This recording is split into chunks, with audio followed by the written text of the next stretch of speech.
Concluded. Oh yeah, let's first of all roll call, of course. Councillor Salvador, Good evening.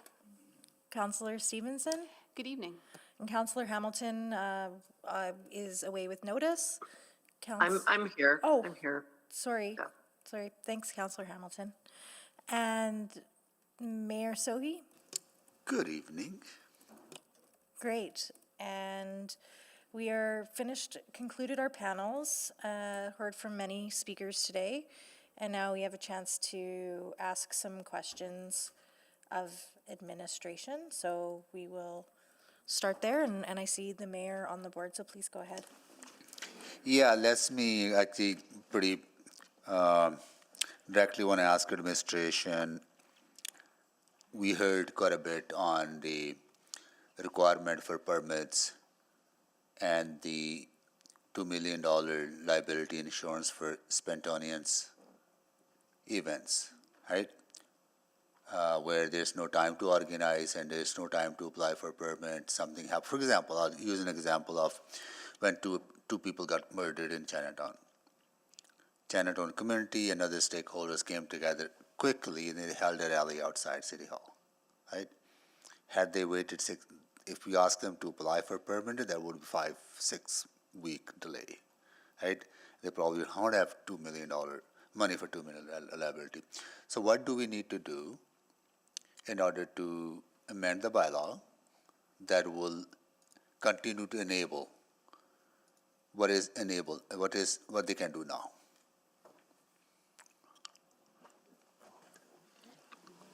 Yes, Mr. Mayor, a few thoughts on that, and I'll start by saying, in terms of the information that we heard about insurance requirements, 6-week delays, that's very much the current process, which is geared towards social events, civic events using city parks, so festivals and whatnot. So that's certainly not the approach that's taken with protests right now. Okay, so they're not required to have a liability insurance? No, not for protests. As proposed in the bylaw?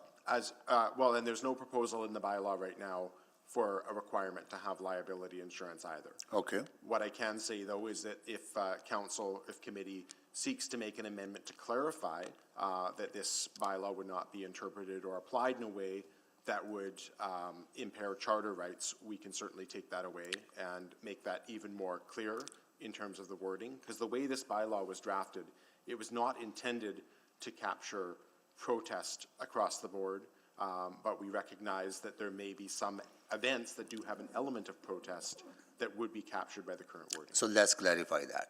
Let's clarify that through any amendment that we need to make to this, right? So please help me prepare that, right? So and I'll be I'll make that one. Because we want to make sure that people understand that we are not restricting their constitutionally protected right to protest in public squares and not pose burdens. That's good. I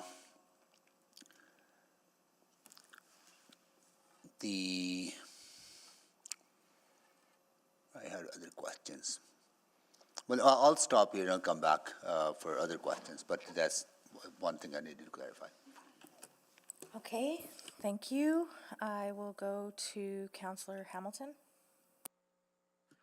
Thank you. I have two questions, and I think one might be easier than the other. One is, we did hear from a speaker in the first panel who spoke about the personal flotation devices, and I'm wondering if you can speak to your understanding of this agreement between Rowing Canada and I think it's Transport Canada, and if you're aware of that kind of exemption for rowing.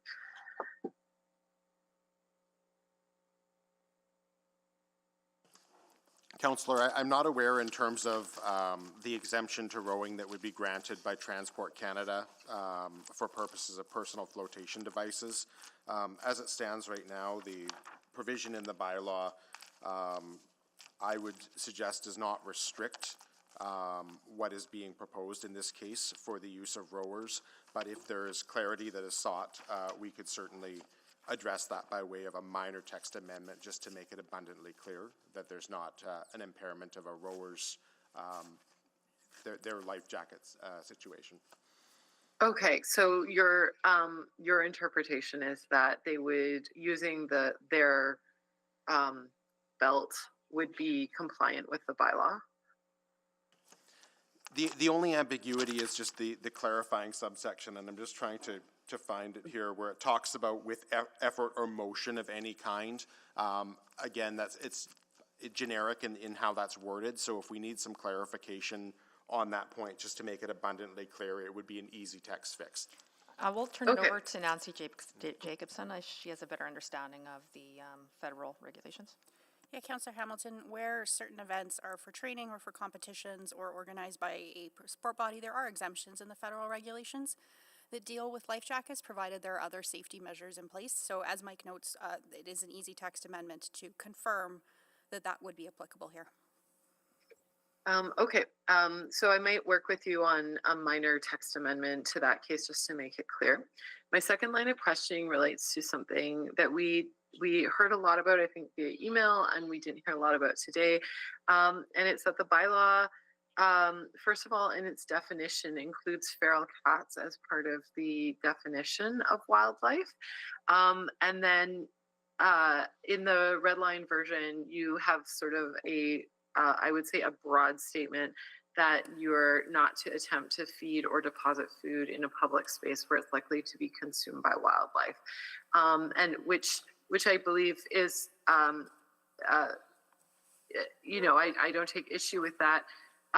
Perhaps what I would like to seek clarity on is, we did hear concern for the well-being of feral cats, and I know the city defines them by has their own definition of it.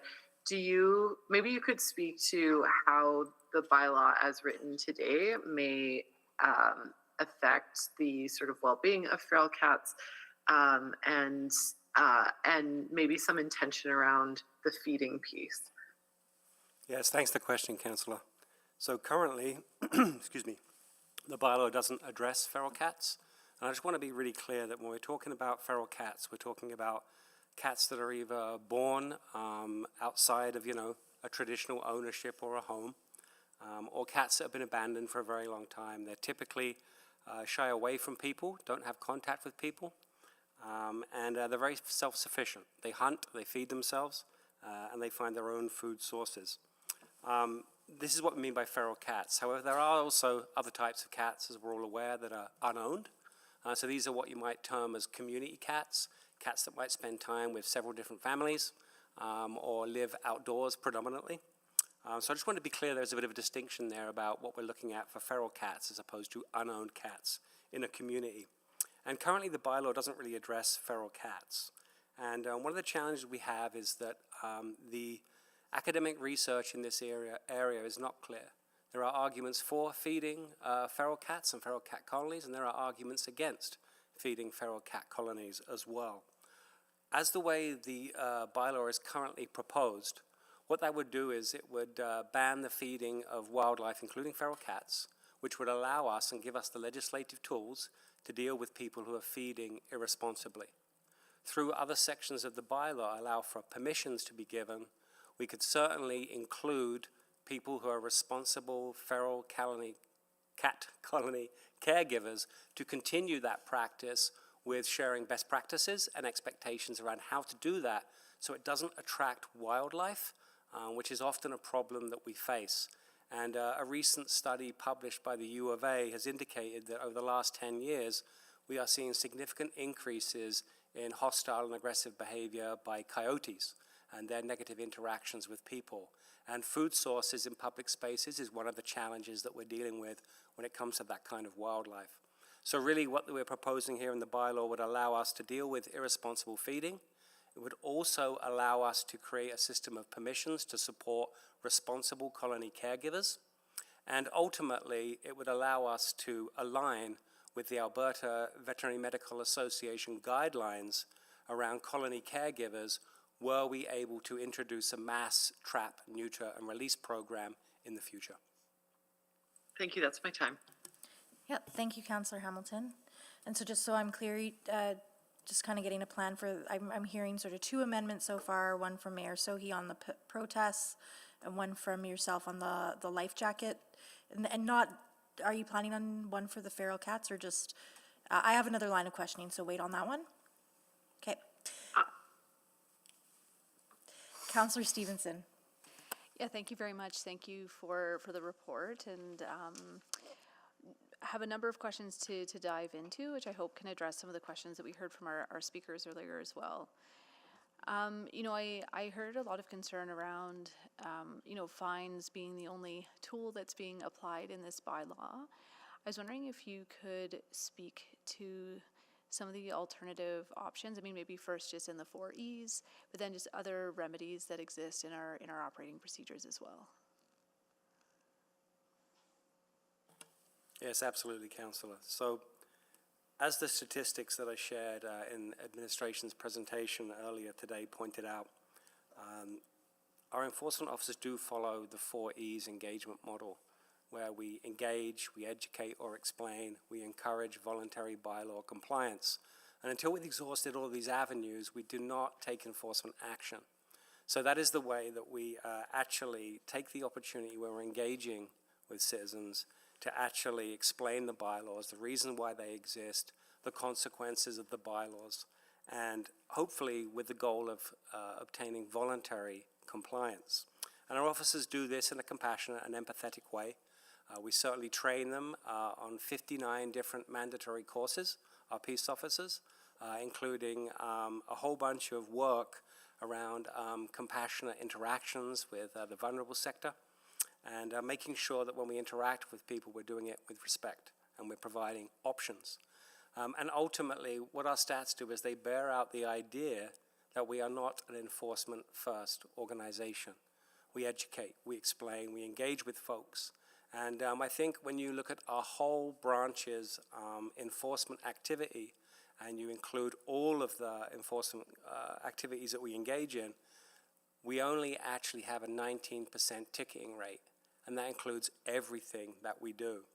When you compare and contrast that with things like our encampment response team, that group has a less than 1% ticketing rate in the work that they do, which in my mind speaks to their role in educating, supporting, sharing resources and supports to the people that we deal with. Well, I appreciate that, and there's a few threads there. So again, I think some of the risks that speakers raised are very valid in terms of, you know, overpolicing of people experiencing poverty, you know, providing tickets to people facing health challenges. And so I just wanted to dig into this a little bit further. So I think we heard in your speaking notes there were about 1,100 tickets were issued for non-transit uses.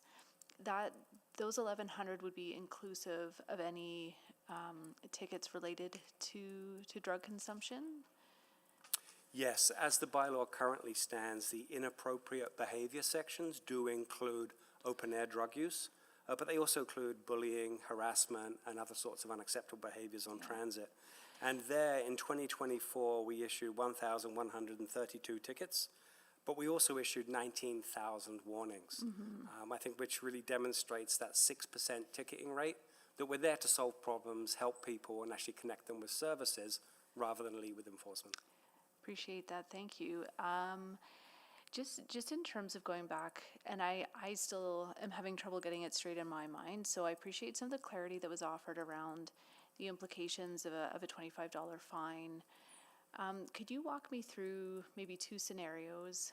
One where someone is not able to pay, they don't have the financial means to pay $25, and then maybe in another scenario where when someone doesn't for a myriad of different reasons. Could you just talk me through how that flows through, how we avoid criminalization? Is there any scenario in which someone can have a warrant out for them? Yes, Councillor. So for the $25 fine, what the law requires in Alberta is that any fine $1,000 or $1,000 or less for a bylaw offence, the starting point is that fine must be issued as a Part 3 ticket, subject to one exception. Now, the Part 3 tickets are essentially dealt with through the court system in a way that there is no possibility of a warrant being issued and in default of payment. So if the person doesn't pay, it's dealt with like a parking ticket, which means that it doesn't go, they don't spend days in jail if they can't pay. It goes to collections functionally, which for someone who may not have the means to pay it, it's unlikely that that would be recovered, at least through conventional processes. Now, the one exception is that if it is determined that it is in the public interest to bring that person into court, they can issue what's called a Part 2 ticket. And the public interest, there's a test set out in the legislation when that may arise. So repetition of offense, a more serious offense are examples. The enforcement officer could compel a person to appear in court, in which case if they don't show up for court or don't pay what comes out of that, a warrant could be issued for their arrest. Thank you. I'll come around for a few more. Thanks. Yeah, thank you, Councillor Stevenson. Councillor Salvador? Yeah, thank you. I'll likely have a few rounds as well. So maybe, maybe I'll just start with some questions around how this bylaw would interact with, other responses and processes we have here at the city. So I'm thinking about extreme weather conditions. How does this bylaw intersect with our extreme weather response? Yeah, I mean, I think the bylaw doesn't change our approach to giving support to folks who are living rough or who have no place to go. So our community safety and well-being strategy definitely is the guiding approach that we would continue to follow. So the bylaw will not change that approach. Okay, and then also wondering, I guess I appreciated the earlier questions related to the 4 E's. Can you help me understand, it sounds like those are best situated in standard operating procedures. Can you help me understand why that's the best home for them and not necessarily in the bylaw itself?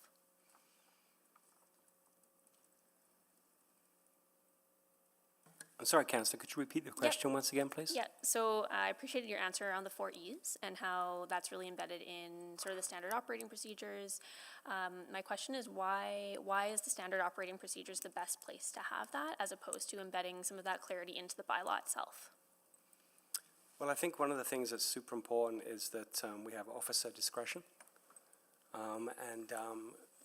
When our staff go out and they take enforcement action, one of the things they do is they do look at the situation holistically. And when they do so, there's a whole range of enforcement responses that are available to them, ranging from education, from warnings, all the way up to fines. But ultimately, officer discretion allows them to actually take in the full context of the situation and make a decision and exercise the appropriate response in that particular situation.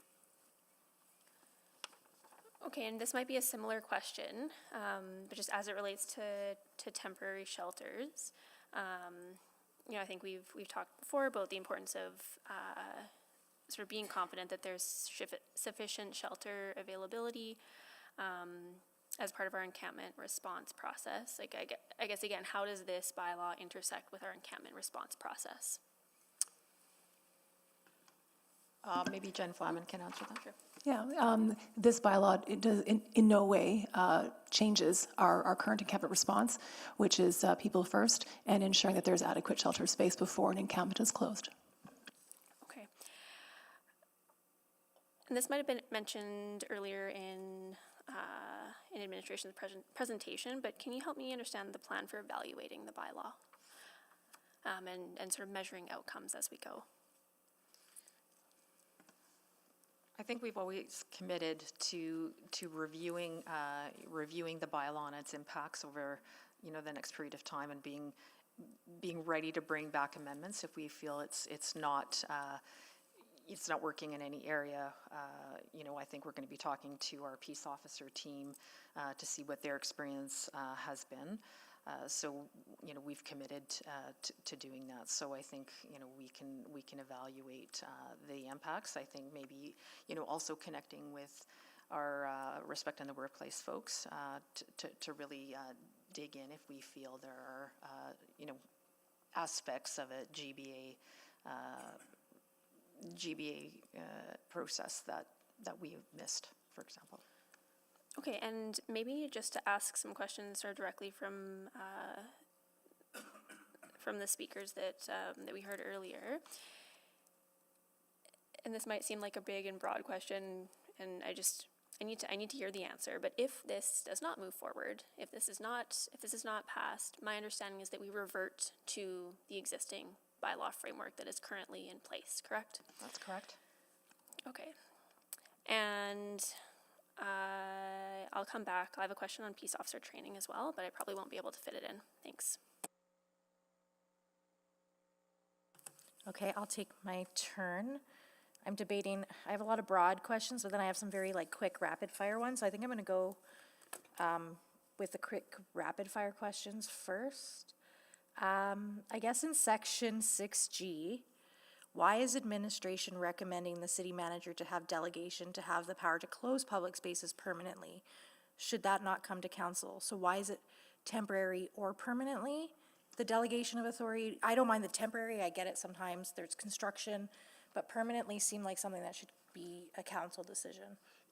And what this is referring to, Councillor, is just a space closure. So, for example, one place that comes to mind a number of years back was the End of the World site in Belgravia, where there's a hazard or there's some reason why the public should not be able to access a site, physically access a site for a safety reason or for... But then the manager could close that temporarily and then still bring a permanent closure to council.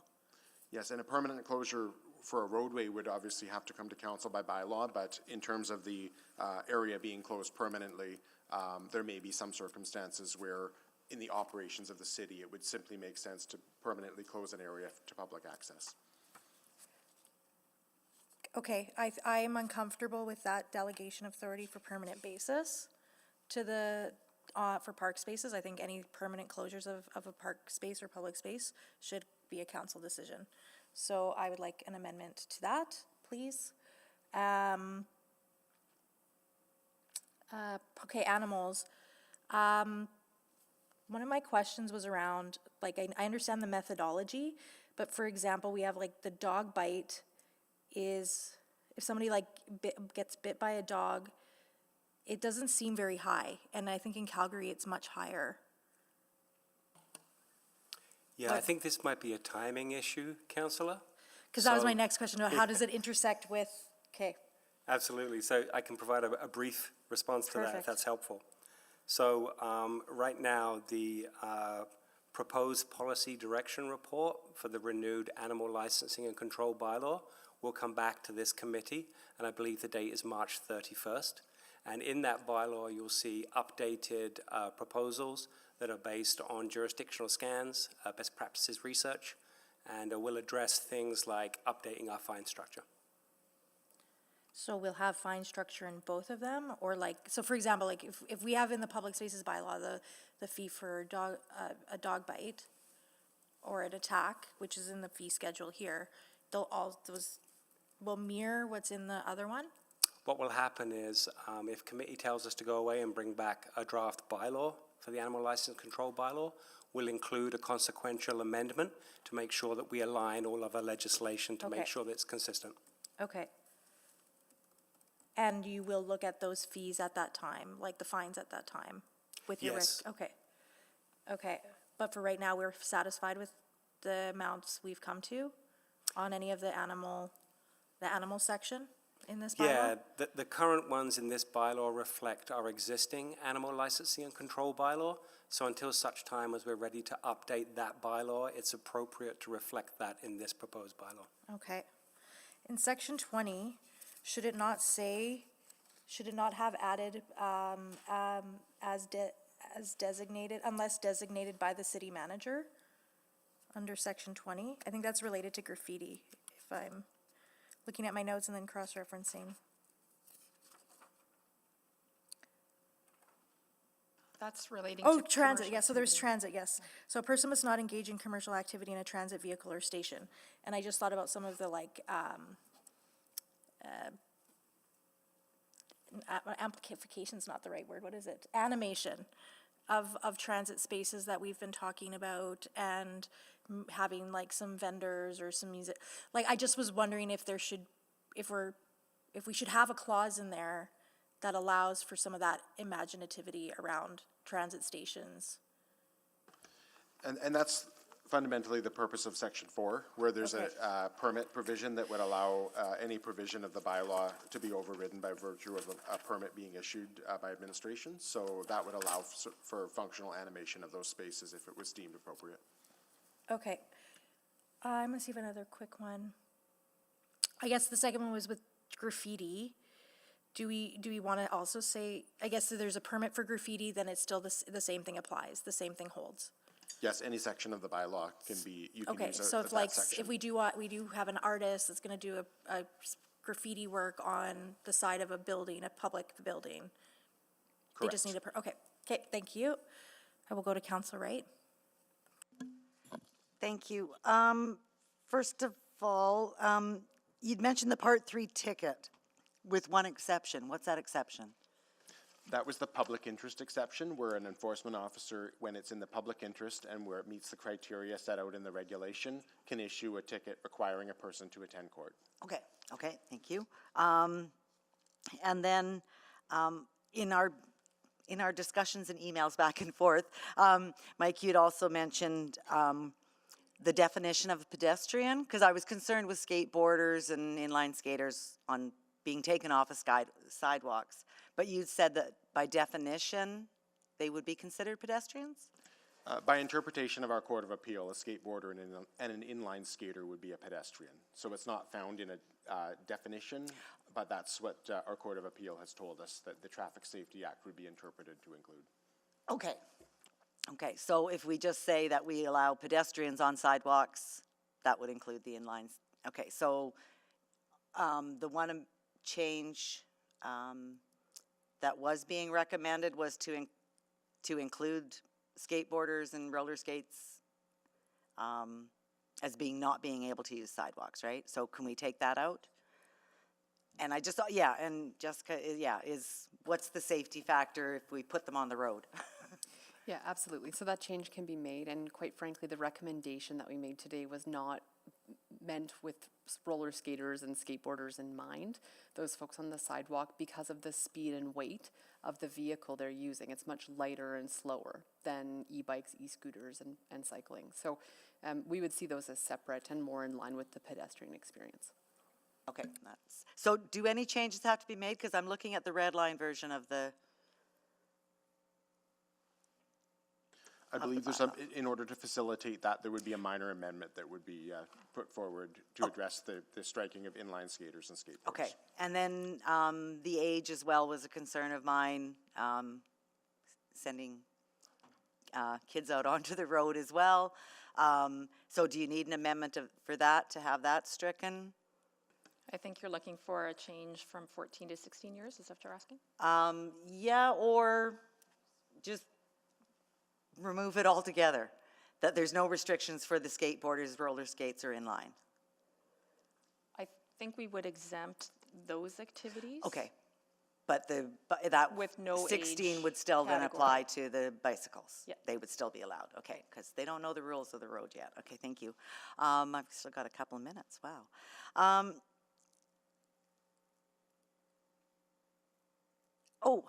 I also have just wondering about the indoor public spaces for the bicycles and e-bicycles. Would that apply to like parkades, like downstairs here? So people would have to get off their bikes once they come through the doors in order to park in the... Councillor, what section, just so I can make sure that we give you the correct answer here, are you looking at? Ooh, wait, I've gone to a different spot. Okay.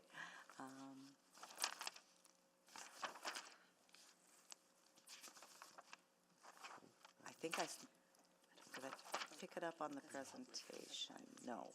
Okay, let me look, and then I'll maybe come back for another round. And I guess more of a broad question. I know we had lots of speakers here today concerned with other things going on in our province. But the scope and the authority that we have for this doesn't deal, and we can't deal with things like appropriate shelter space or mental health. safe consumption sites. That's all provincial responsibility, right? Correct, Councillor. And there's nothing that we can incorporate in this bylaw that would, so we're basically just trying to deal with the symptoms of the social issues that we're seeing? Yeah, I mean, we continue as a part of our programs and our, community safety wellbeing strategy to work with our provincial partners, but it would be beyond the scope of this bylaw. Okay. Okay, thank you. I'll come back once I find that section. Okay.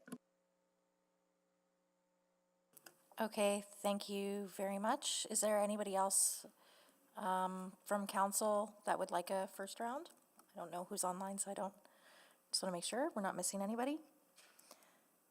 Okay, well, again, I think now, knowing that there is some desire for some amendments, my suggestion would be continue to ask questions. We're at committee, so if you have some more broader questions on your turn, just ask, but also feel free to put an amendment on the floor. When there is an amendment on the floor, we'll focus on addressing that amendment, and then we'll move back to questions. So we'll kind of go in and out, but whenever you're ready for amendment, just let's get it on the floor. So Mayor Sohi? Yeah, let me know if that amendment I'm asking for is ready, so I'll move that when it's ready to go. But I do have a couple of other questions. I also want to thank you, actually. Like, I wasn't here for the presentation, was hearing on, I was watching online. It was excellent presentation. Thank you so much for putting so much effort into it. And also the presentation that we heard from John as well on the bylaw, how it's being enforced on the E4E approach. I think it was explained very effectively. So I want to thank you all for all the hard work that has gone into this, and also I think presentation was also pretty rooted in compassion as well, and how the approach that you take to encouraging people to behave in better ways. So really appreciate that. I met with AT 569 and some of the drivers and the other personnel. One thing they identified was that currently it's very difficult for them to take away knives if they see somebody carrying a knife, right? How does this help? How does this bylaw help with that? Like bylaw officers, can peace officers, bylaw officers, if they see a visible knife, can they now do they have the tools now to confiscate that? Would they have those tools? So the provisions in Section 30 do deal with weapons, and if a peace officer happens upon someone with a weapon, they can take steps to cease the commission of the offense, which in layperson's terms would mean that they could, if they're able to safely intervene and to remove that weapon, they would have lawful authority to do that. Now, practically speaking, it may involve EPS if it's something more significant or there's a present danger to the enforcement officer, but there is a baseline authority to do it, at least here. Got it. So there's that's good. I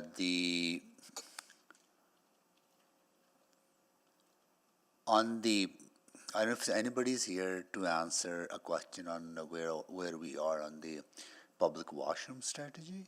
Maybe Jennifer, is that you? I think we have Craig McEwen online. I'm not sure. Like, where are we on? Caitlin? Caitlin? Yeah, I'm here from Parks and Road Services, Mayor. Like, how many permanent washrooms have we added, and what are the operating hours? I'll get you that information.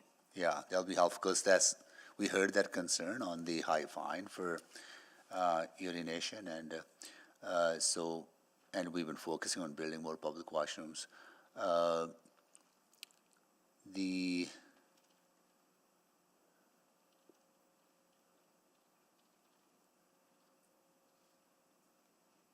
Okay, that's it. Thank you, Mayor Sohi. Councillor Stevenson? Yeah, thank you. With the Part 2 tickets, do we track and monitor how many Part 2 tickets we issue?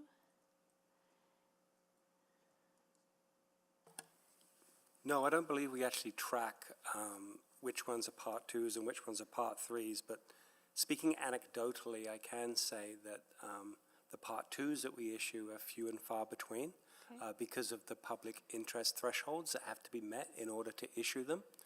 I can think of 2 instances last year.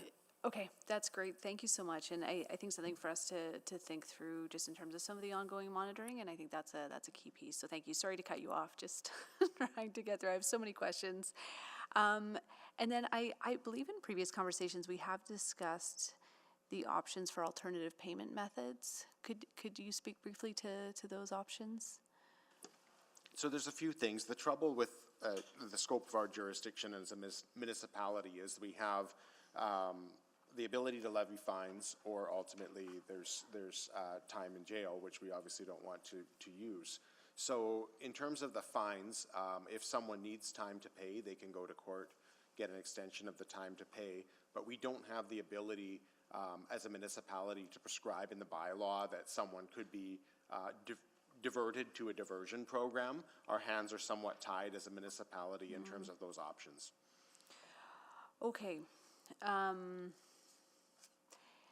And do we have discretion in terms of our collection of those fines? For example, can someone just request from the city for an extension rather than having to go through the courts?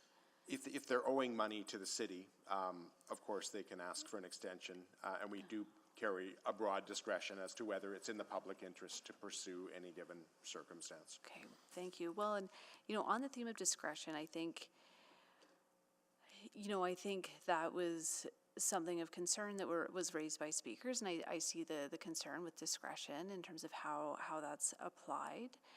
And again, I think the antidote to that is really in the monitoring and how we are tracking, how we're applying these rules. Do we currently collect race-based data? Do we currently collect other data on the status of the individuals who our peace officers are interacting with? Currently, we don't have reliable data on race-based data, and so we can't report on that because it's just not accurate. And this is Jennifer. If I can just add that Stats Canada is tasked with trying to come to an understanding and clarity of definitions, because this can be a rather fraught place as we are asking people to visually make a determination based on their own assumptions and not really having that information. Yeah, and I mean, I think perception is an important measure to capture. I think that speaks to some of the concerns.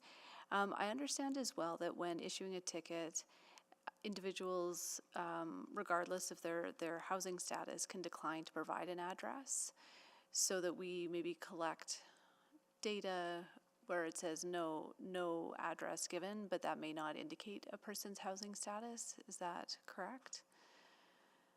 Yes, that's correct. Okay. So I think this is getting to some of the pieces we really need to tease out. Because again, I think the preliminary data that we have in terms of how some of the new powers under the Transit Spaces bylaw have been used in the past year are sort of pointing to the follow-through of what's being shared in terms of the overall approach, and then just really refining that. So I think that's probably more a subsequent motion. Maybe in this round, although I'll have a few more, could we talk a little bit more about the training that peace officers receive? So there was some allusion to that earlier, but I think I'm specifically interested in training specifically from mutual aid societies or others with lived experience, or those who advocate for those with lived experience, to do some training with our peace officers, and particularly around drug use, people who are using drugs. Yeah, we do have existing CSWB funding allocated to the Community Standards Branch for community-led training and improving professional standards practices. And we're already engaged with several different communities for similar actions, and these are outlined in the CSWB strategy, in the Safer for All Task Force report, the Edmonton Anti-Black Racism Action Plan. And so we're focused right now on developing and delivering intersectional anti-racism training programs for bylaw officers and peace officers and other relevant staff. And that allows us to address topics such as Islamophobia, gender-based violence, ableism, cultural awareness. And we're always looking for ways to improve the level of professionalism with our officers. And as I mentioned earlier, we've got lots of statistics on how much training, but I don't think that's really what you're looking for right now. What I could also share is that there are some community groups that have already received CSWB funding. For example, the Alberta Alliance, who educates and advocates responsibly, was recently awarded $250,000 from CSWB collaboration grants to create a peer-led space in which people who use drugs mutually support each other through health-promoting outreach, engagement activities, and community contributions. But not specifically developing training. Counselor, can you go over time. another Yeah, round? I'll go I gave the leeway for the answer, but sorry, apologize. Counselor Hamilton? Hey, I've decided to come back around. I'm going to table that minor text amendment to clarify the PFD regulation. So I'll move that section 61, subsection 3 of bylaw 20700 be deleted and replaced with 61, subsection 3. This section does not apply to persons A, on the Edmonton riverboat, or B, operating racing canoes, racing kayaks, or rowing shells when exempted by and in compliance with the Small Vessel Regulations Canada. Thank you, Counselor Hamilton. Any introductory remarks? Especially for those that maybe weren't here and heard the first speakers, for anybody tuning in tonight? Yeah, so this reflects one of the concerns that was raised by one of the speakers in one of the panels earlier today. And they're concerned that the regulation as written about wearing a life jacket did not allow for essentially personal flotation belts that are used by rowers and used in collaboration, or sort of the regulation was built in collaboration with Transport Canada, and it's to ensure that rowers are actually able to move their bodies and also remain safe on the water. So it's a minor change, but it gives some clarity to anyone reading the bylaw that those personal flotation devices that are already approved through the small vessel regulations will continue to be allowed in Edmonton. Great, thank you for that introduction. So now I'm going to go, are there any questions on this amendment? Everybody else that's on the board is in the room, so I'm just going to look to see. No questions on this amendment? Anything else to close, Councillor Hamilton, or are we ready? I think we're ready to vote. No closing remarks. Thank Okay, you. please vote.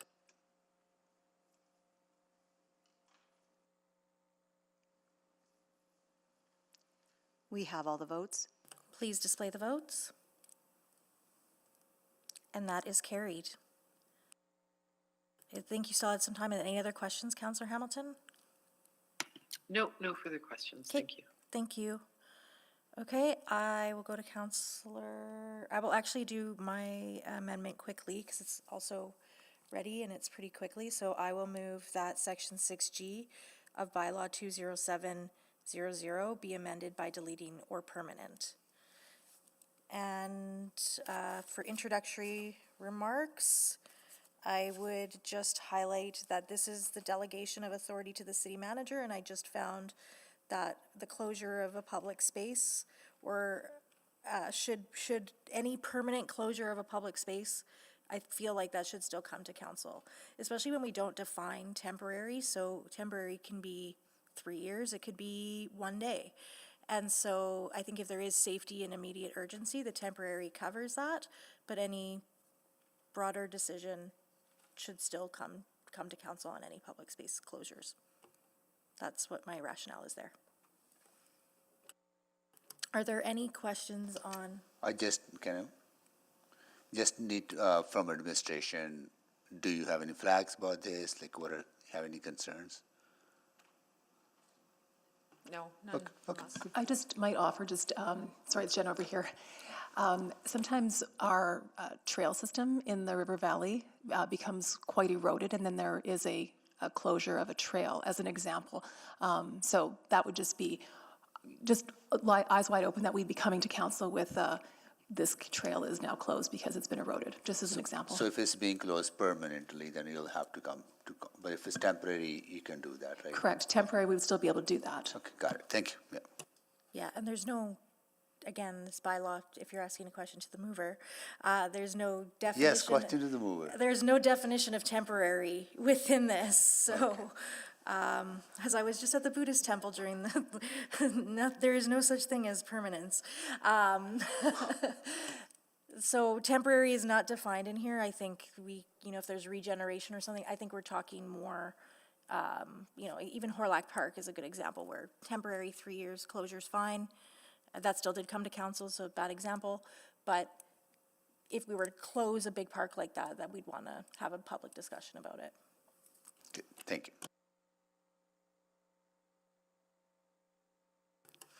Any other questions on the amendment on the floor? Okay, please vote.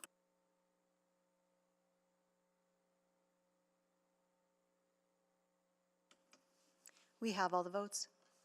Please display the votes.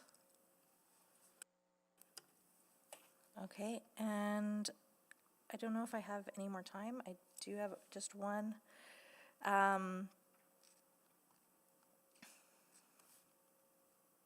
think I just had one other line of question, and one thing that really stood out to me in the bylaw, and it's a bit more broad, is what is administration's rationale for including intoxication under the definition of aggressive panhandling?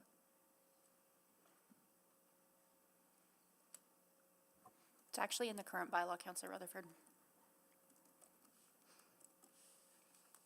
Okay, but we did a GBA plus analysis. We looked at it, so, what you're presenting here is what you feel is that best legally sound, like based on your presentation.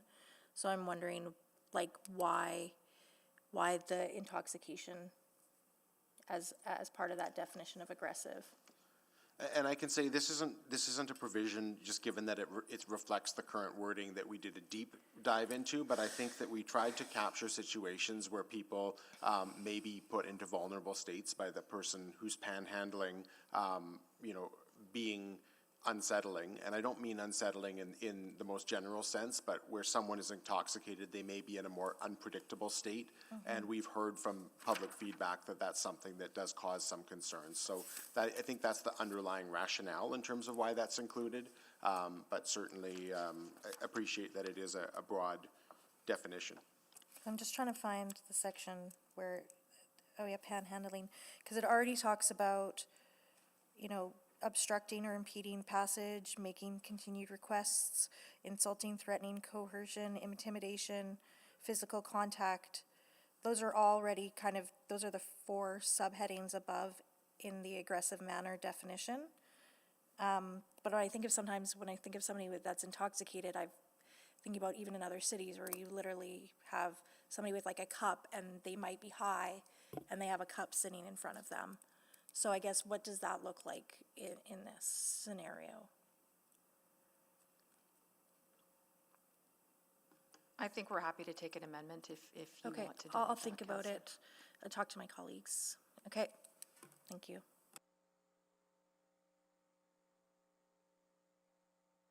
Oh yes, I am also chairing.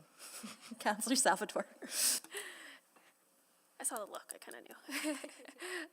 Thanks. I just want to come back to the question around peace officer training as well. I appreciated the answer around taking an intersectional lens to the types of training.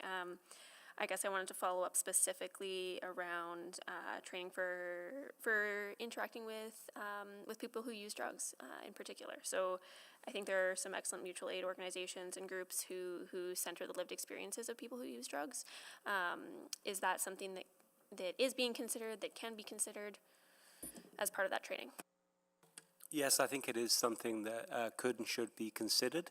And depending upon the passage of this particular bylaw, that of course will give us the impetus to explore that training. Okay, I think that's a really, really important piece. I do want to ask a few questions around sound amplification as well. So So I guess recognizing, we've removed it from this version, not in here. Does administration feel like there is a potential body of work, a small body of work that could be done to explore other options or alternatives around regulating sound amplification? I'm still thinking of, having like a minimum number of people that are gathered in order to justify an amplification device, as opposed to just a single individual. Like, there's just a few of those types of parameters, ideas that maybe haven't been explored, or maybe they have, and you can tell me about them. Amplification was really divisive. It was really some in favor, some were not in favor. We did, part of the GBA plus report. It's just hard to tie that and tie that to, events or protests, that kind of thing. I'm not sure if we really explored too much of what else to do that. We looked at noise levels; those are hard to enforce. So I'd be cautious about now tying it to specific events or that kind of thing.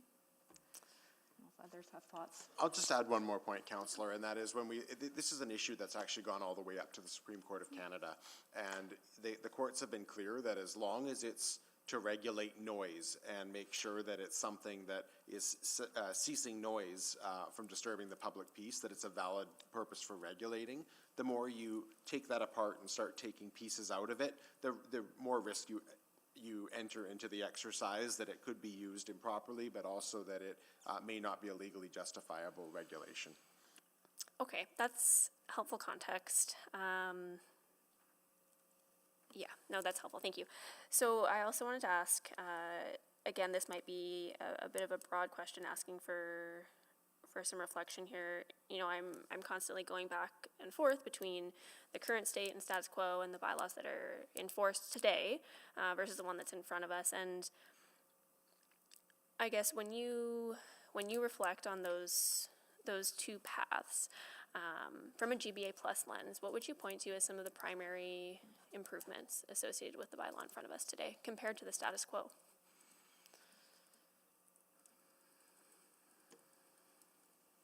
Okay, so maybe I'm just going to clarify what changes we have made that are in support of a GBA plus. Okay, so I think changes such as reducing fines, so that we're not targeting vulnerable population in terms of visible drug use, panhandling, and attendance and encampments. So I think looking at the fine approach, I think finding the balance on amplification systems, I think we did hear that. And I think those are probably the main changes that we have made in that space. Okay, so really around the fines piece as well.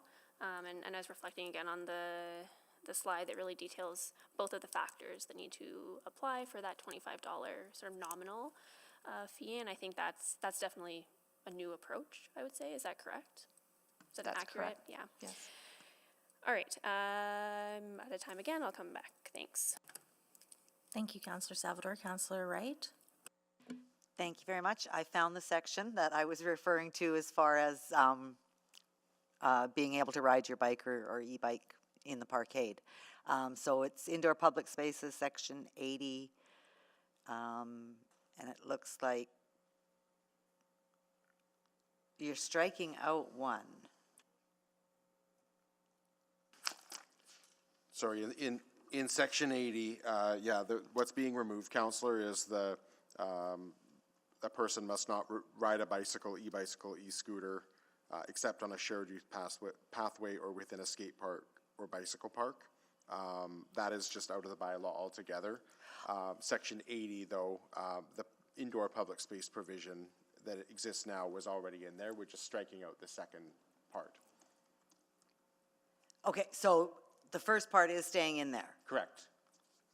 Must not ride in an indoor public space. So I'm, again, referring to the parkade downstairs, which has a bike lockup. Yeah. So You Indoor can't, public space is not defined. Public space is defined, indoor not. So strictly speaking, I think it would be the dictionary definition of indoor. If it's an enclosed space that's indoor, you wouldn't be permitted to ride a bicycle or other device as listed in that space. I think what this section's trying to get at is places like pedways primarily, whether or not it's a space where a motor vehicle could otherwise go. I think it would be read in as an exception, but again, if an amendment would clarify that for you or for others, we certainly could look at doing something with that. okay, so if, and I'm not on committee, so I can't put in any amendments, so if one of my colleagues would like to put in an amendment to allow, or provide more clarity that you can, ride your bike into the shared lockup for the bikes. If someone, and then the other concern that I had was as far as the skateboard and inline skates on sidewalks, I would appreciate that as well. And also if you want to, the age, either bump it up to 16 or remove it altogether. Okay, committee will take those into consideration. Thank you, Councillor Wright. Thank you very much. Thank you. Councillor Stevenson? Okay, thank you. I will aim to pick up the pace a little bit here. I heard concerns that these new regulations would shift how peace officers administer Narcan or naloxone. Just wanted to confirm that would not change the standard operating practice in regard to... No, Councillor, there's nothing here that would change that practice. Great, thank you. I also just wanted to confirm, so understanding, appreciate the comment before that encampments have a 1% ticket issuance rate. I'm just worried about sort of double fining. So I believe there's an offense for staying in an encampment and also an offense for erecting a structure. Could you clarify to ensure that those would not be doubly applied? I would suggest that by operation of law, it would not be possible to double ticket for the same conduct. So I think that if that was to be done, there would be well, our peace officers would know, but there would be a strong legal defense to say you can't ticket twice for the same conduct. Okay. Another challenge, though, is that one is a higher offense. And so erecting a structure is $250, whereas staying in an encampment is $25. So just what assurances are there that between those two, the erection of the structure would not be fined? And sorry, Councillor, are you referring to section 47 versus 48? Is that just looking at the second section that you're referring to? Yeah, so when we go into Schedule A, and we look at the fines, occupying a temporary shelter is $25, but placing a structure is $250. So section 48 is more geared towards a structure, keeping in mind for this bylaw would apply to things like encroachments on parkland or structures that would be built unlawfully on city lands by folks encroaching onto that property. So I don't know that 48, by virtue of how it's drafted or what it's intended for, would be used for temporary sheltering or encampments. It's more of a structure provision. Okay, the wording, I feel that the wording is a bit ambiguous. So a person must not build or place a permanent or semi-permanent structure in a public space. I'm hearing that that's not how it has been applied. Any assurances that it would continue to not be applied in this way? Yes, what I can say to that, Councillor, is that we do, with our Park Ranger Peace Officer Unit, frequently encounter unauthorized use of parkland, where private property owners have extended the use of their private property onto public lands, and that unfortunately sometimes includes structures. And so this is a section that, much like the unauthorized use of parkland that we're seeking to amalgamate to a degree, would give us the tools that we need to deal with those situations. So less for application to encampments and more to unauthorized use of parkland. Okay, and would it be possible, so in section 47, I think some wording was added for the purpose of sheltering. I suppose it gets very tricky because someone could build a house extension that goes into the river valley that's intended for sheltering. If I may just add, I think the trouble even, in recognizing your concern, Section 48, if our prosecutors found themselves in a courtroom prosecuting Section 48 and it was dealing with a temporary sheltering situation or an encampment situation, I don't know that they would even be able to prove permanency or semi-permanency. So I don't know that it would be a viable ticket if it ever got that far. Okay, okay, that's helpful assurance. I appreciate it. Also just want to confirm briefly, we do have a report coming back, I believe, on actions for our encampment response in extreme weather. Ms. Flaman, I believe that's coming back. It's a memo, not a report. Great, and that's coming to us shortly? Yes, we are completing our engagement. Great, thank you for that. I'll have to come around, but I'm getting close. Thank you. Thank you. Councillor Salvador? Yeah, thank you. A few more questions related to use on Sidewalk. So maybe, sorry, just to follow up on Councillor Wright's question for clarity, and hopefully I understood the question correctly, but a bike going into a parking garage to be locked up, totally fine to ride that in, correct? It's a vehicle. Yeah, I would read into that section as a vehicle. A bike would, if it's intended for the passage of vehicles, then that's certainly something that could be, I would read into that section. I think the functional purpose of that section is for interior spaces that are not intended for anything. Okay, great. And, you know, I appreciated sort of the comprehensive discussion earlier in the day about what I would describe as almost a gap between what is reflected in the research that administration presented and then the decisions that people are making related to their riding behaviors in our communities.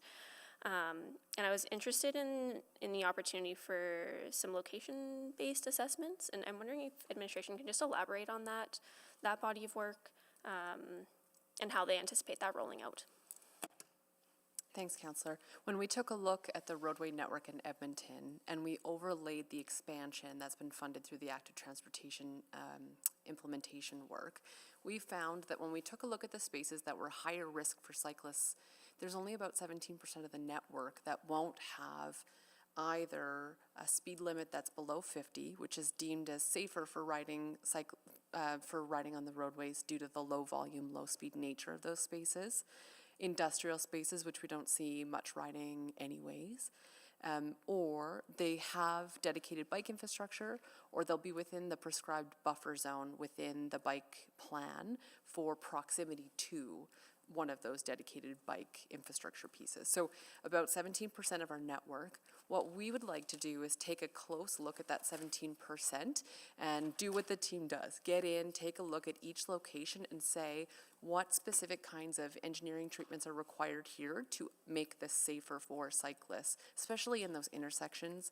Those could be things like changing the signalization, enforcing a no right turn on red, for example, to make safer the turning movements in an intersection. We could be looking at designating a sidewalk as a shared use path, for example. There's kind of an endless opportunity for us, but we want to make sure we pick the right tool for the location based off of the need. Okay, I appreciate you explaining that. I think that's an important next step. I did want to ask about just the justification around the fine amount for the $250 for someone that rides on the sidewalk as opposed to the 25 in this case. I'm again just kind of referring back to those two factors. Yeah. Any additional thoughts? To me, these folks are vulnerable road users.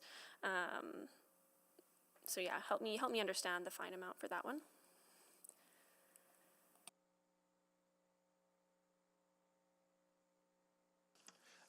I would say, Councillor, it's simply what I would say is a mid-level fine, a standard fine, as you know, within the balance of what we see in the spectrum in the bylaw. So nothing specifically notable about it in that respect. Okay, and I guess one of the reasons I ask, I know before my time around this table, but I do recall in the past there were some concerns held by community members just related to I guess, the locations where certain types of folks were being fined for riding on the sidewalk in various communities where there was a higher level of vulnerability and certain demographic factors. So yeah, what would it look like to reduce that from the $250 to something more low level? I will say, Councillor, it would just be a routine amendment. I think, and I don't know if John, if you have the data available, but in the recent days, I was provided with some information, if David Jones is still on the call, that there's just a very few of these tickets even issued. It's very rare that a ticket for this particular offense would be issued. Okay, and I'm out of time anyways. If there is an answer on that one, great. If not, yep. That's okay. Yeah, I'm here with respect to bikes on sidewalks. In 2024, we wrote 16 of those tickets with 161 warnings issued. So it's not a super high repeat issue that we see. Yes, thank you very much. And I'm going to go back to feral cats. I love them. So I remember when this came to us last year, actually both birds and feral cats were exempt from that proposed bylaw. And then it was a direct direction of me to unexempt them. And here we are today. And I still think birds stands, because birds and wildlife make sense, and there's a lot of harm that can come from birds. But I wanted to go back to, I guess, administration. And when you brought that proposal a year ago, when you had proposed to exempt feral cats, what was the rationale then? Has it changed? Like what? Yeah, because I know that was a direct directive. So would you have recommended feral cats still be exempt today?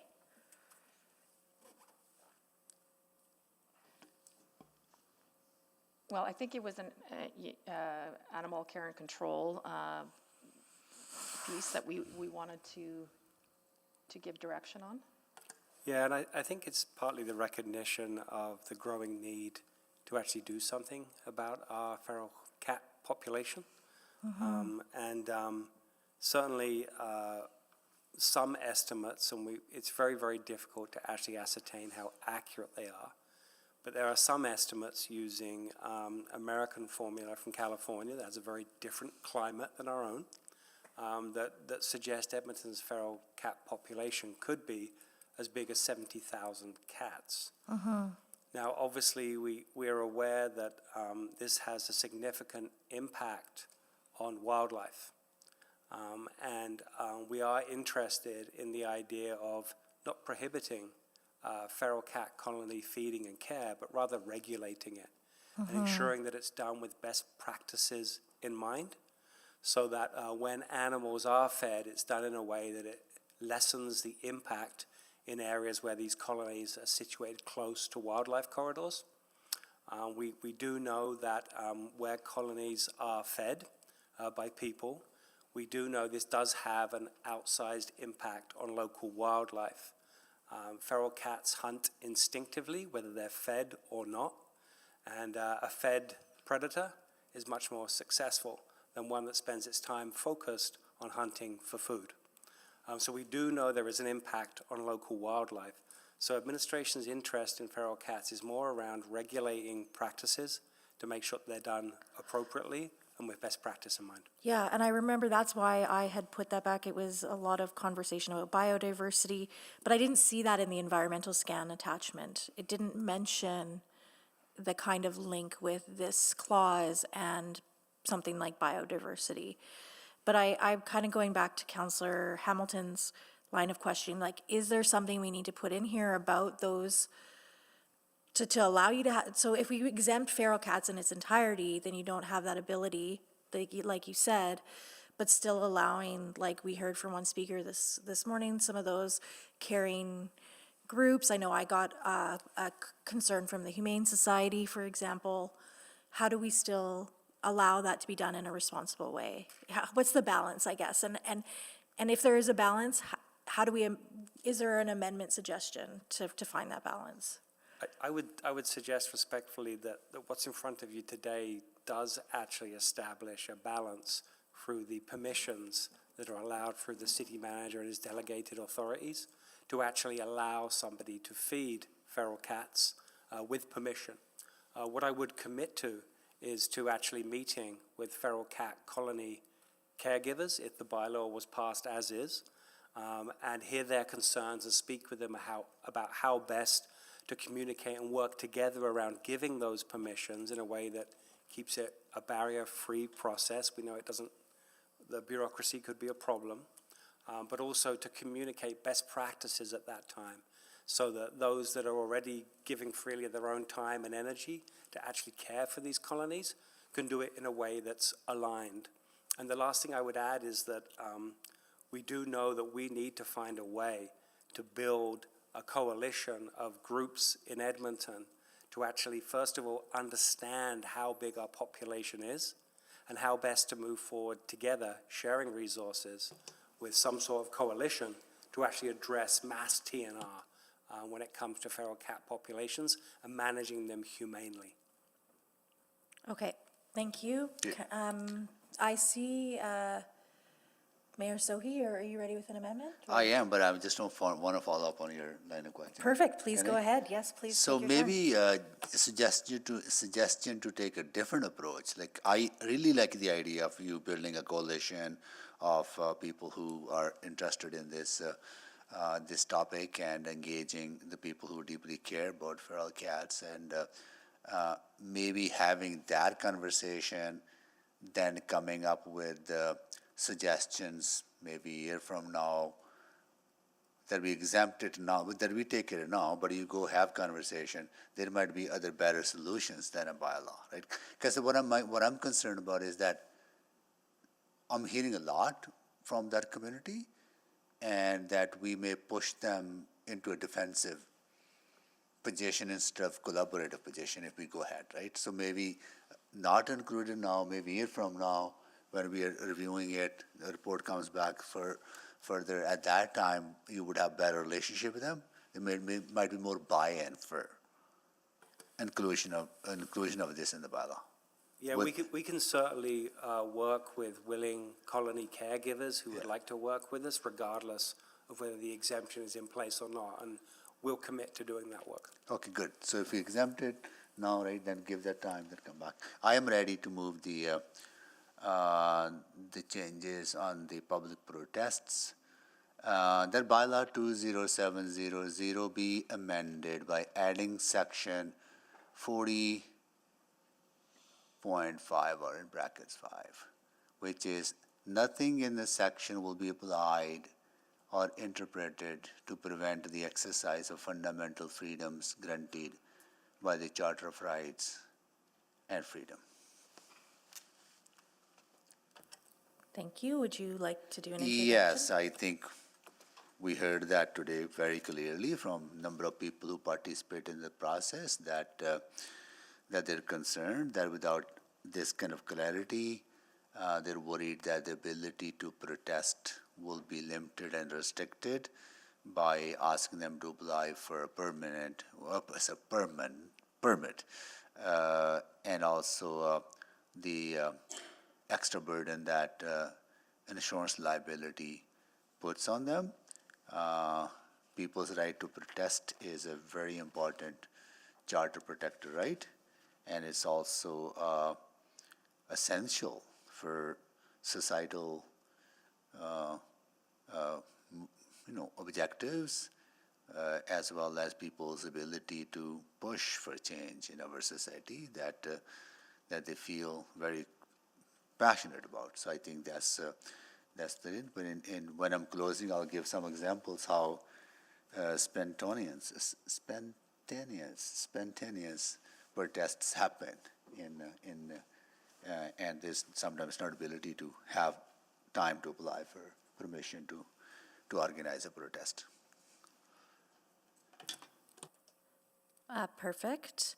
And I see Councillor Paquette has just joined, so I don't know if he's aware of the process.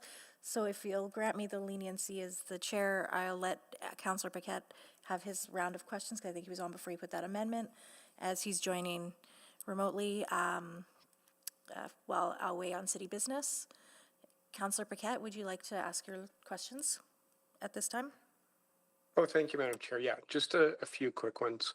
So, you know, about the cycling on sidewalks, I understand the rationale, but Calgary does allow it. So I'm just wondering if we took a look at their process and their rationale and sort of thought, okay, so how do we align these, or what are they doing? What is their thought process, and why is it different from ours? Councillor, the difference, I believe, between Edmonton and Calgary is that their bylaw enables e-scooters and e-bikes on sidewalks.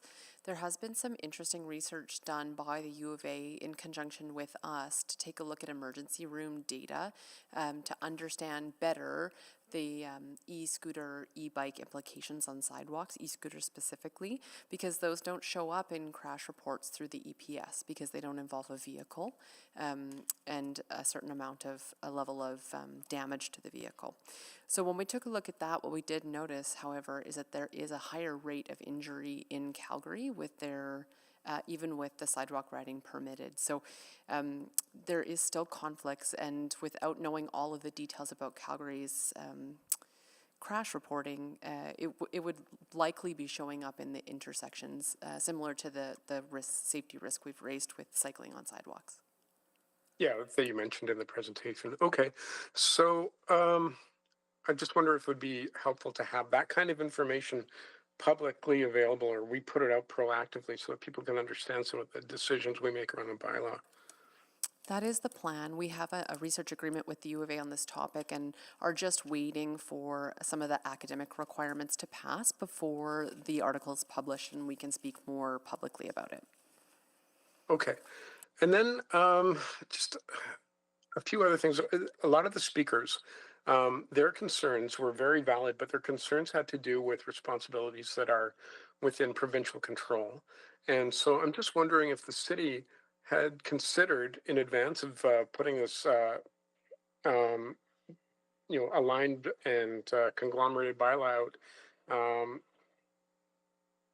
about like how we communicate what is within the municipal realm and what is within the provincial or federal realm, because there's so much confusion that it causes a lot of anxiety, a lot of angst, a lot of anger that is completely unnecessary, and it could actually streamline and enhance constructive conversation around these issues. So any thought about that?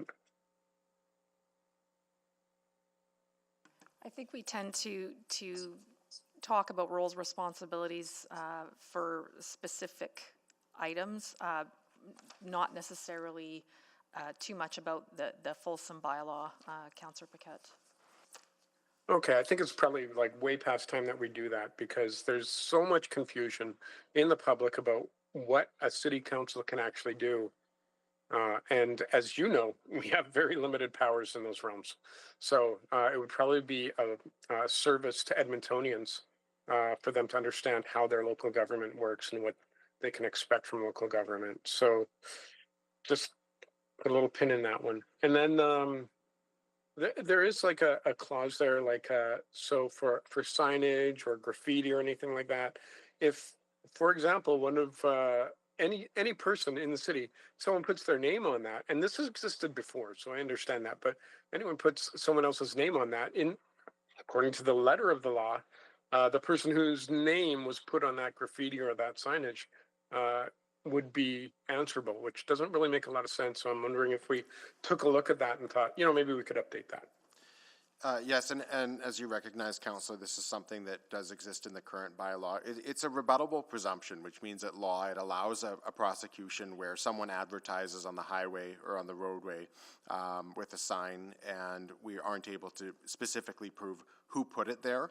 I will say that this is certainly not a section that I would have ever thought would be used to ultimately, if someone's name was on a sign and they weren't related to the business, would be used in that fashion as you've suggested. But it is a tool that can be used in prosecution where we're not able to identify specifically who's responsible for the placement of an advertising sign. Yeah, and it's a changing world. Like I think of those Biden stickers in the States on gas, at gas stations saying I did that, and it can get a little bit silly. So maybe just a clean up on that language might be helpful. And it looks like I'm out of time. Thank you. If I may, Councillor Paquette, just to your first comment, if the bylaw does pass, we do have a communication strategy to educate Edmontonians about the changes to the bylaw. So I think we can incorporate kind of a roles, responsibilities, jurisdiction piece as a part of that strategy. Yeah, and I'm stretching it here because I'm out of time, but my last word is that so much of this bylaw already existed. People weren't aware of it, and they think this is something brand new, even though it's actually a better scenario. So I'll just leave it at that. Thank you, Madam Chair. Thank you, Councillor Paquette, and thanks for joining. So now we're going to go back to the amendment that Mayor Sohi put on the floor. Are there any specific questions to either administration or the mover about the amendment? Councillor Stevenson? Yeah, thank you very much. So just from my understanding, this, and maybe to administration, because I think I understand the mayor's intent, but this would remove the requirement for protests that may currently actually require a permit in a public space, in a park space. This would exempt them from requiring those permits moving forward? Yes, Councillor, as well as any sort of ancillary charter activities that might be captured by a section that would otherwise require a permit to be issued. Great, thank you. So that provides clarity and sort of, I would say, addresses a barrier that currently exists. Great, no further questions. That was record time, Councillor Stevenson. Okay, any other questions or to speak to the amendment? Mayor, do you have any closing comments? Yes, I want to really thank the members of the public who have identified this issue, which is a very valid concern and indulgence from the committee. I'll give a couple of examples why I'm bringing this forward. I think I actually attended the rally that the Ukrainian community organized right after Putin's attack on Ukraine. Right, it happened within days after the attack, and there was hundreds of people there on the streets expressing their shock.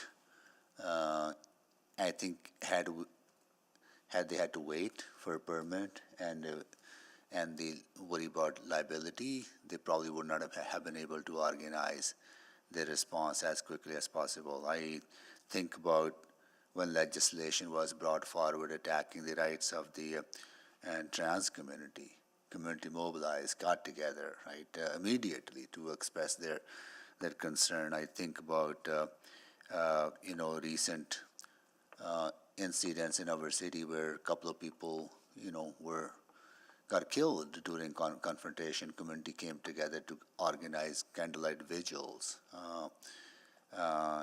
express their grief. And I remember the two incidents at Chinatown where the community actually came together here right in front of City Hall. Hundreds of people got together. I think it's important that people have the ability to express their feelings and demand accountability and change. And now, with the conflict in Gaza, Israel, people are expressing by the Jewish community highlighting their concern by organizing events, or the Palestinian community or people who stand in solidarity with Palestine organizing those events. I think we need to create a space and continue to provide those opportunities for people to express. I think having clarity on that is important. And I think this clause does provide more clarity and for that. So that's why I'm bringing it forward. Yep. Thank you, Mayor Sohi. Please vote.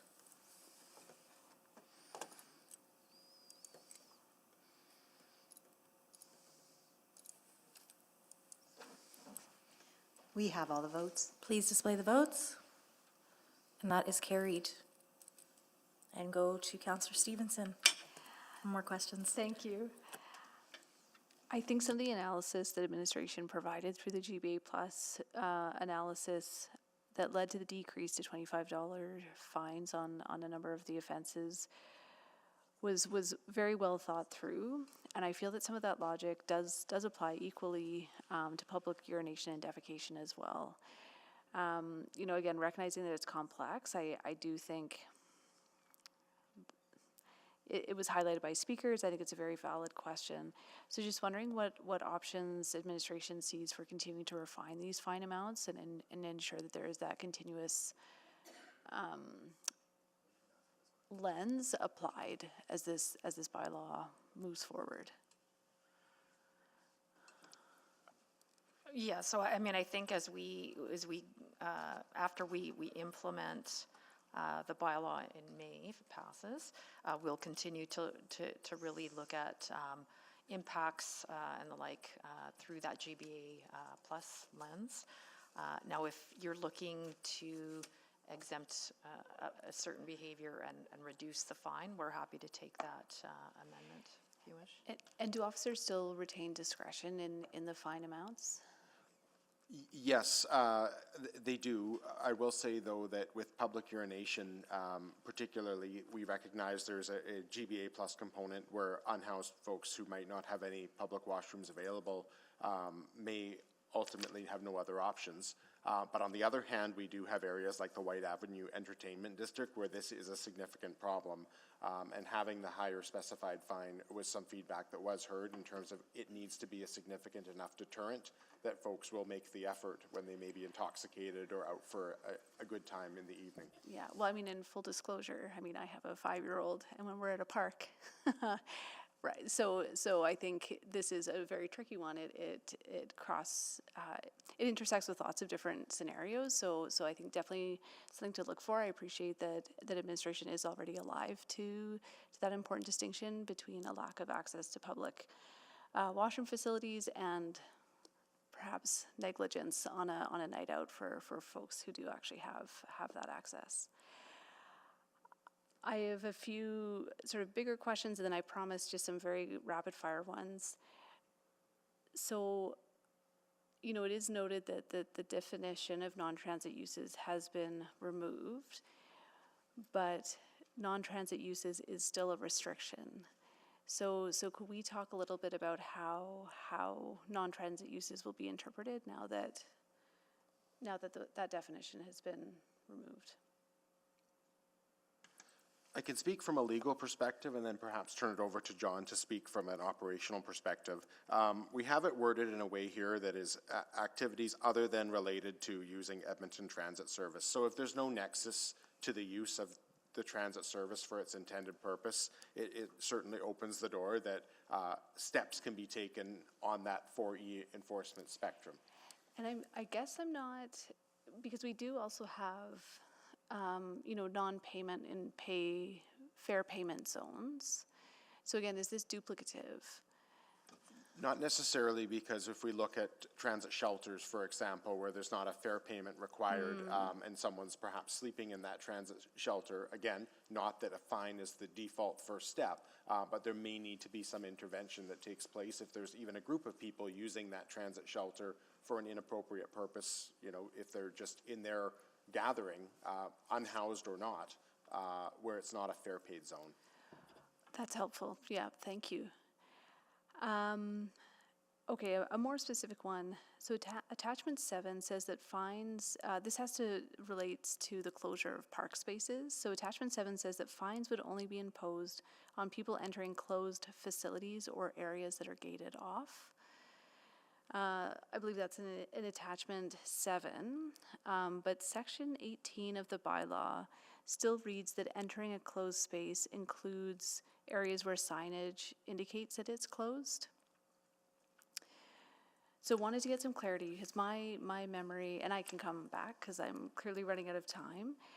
I think what's outlined in attachment 7, I think, is really positive. It highlights that park spaces can be used in different ways. We're not looking to fine people who are stepping into a park after 11, but I'm just unclear how that interacts with the bylaw wording that it continues to indicate signage indicating it's closed, which is posted on most public parks. Yes, so status quo right now is that all parkland is closed in the overnight hours, 11 to 5, but that captures most of the river valley. It captures areas that are very broad and even areas we wouldn't necessarily think of as parkland. So if there, now the new proposal, if there is signage posted, which is perhaps what you would see in a neighborhood park, and if the signage is there, or it's gated off or physically closed, then you have to comply with whatever the hours are on the signage, or if it's physically blocked off, not hop the fence or enter into that area. Okay, thank you. I'm out of time, but I think I'm understanding a bit more. Thank you. Thank you, Councillor Stevenson. I'm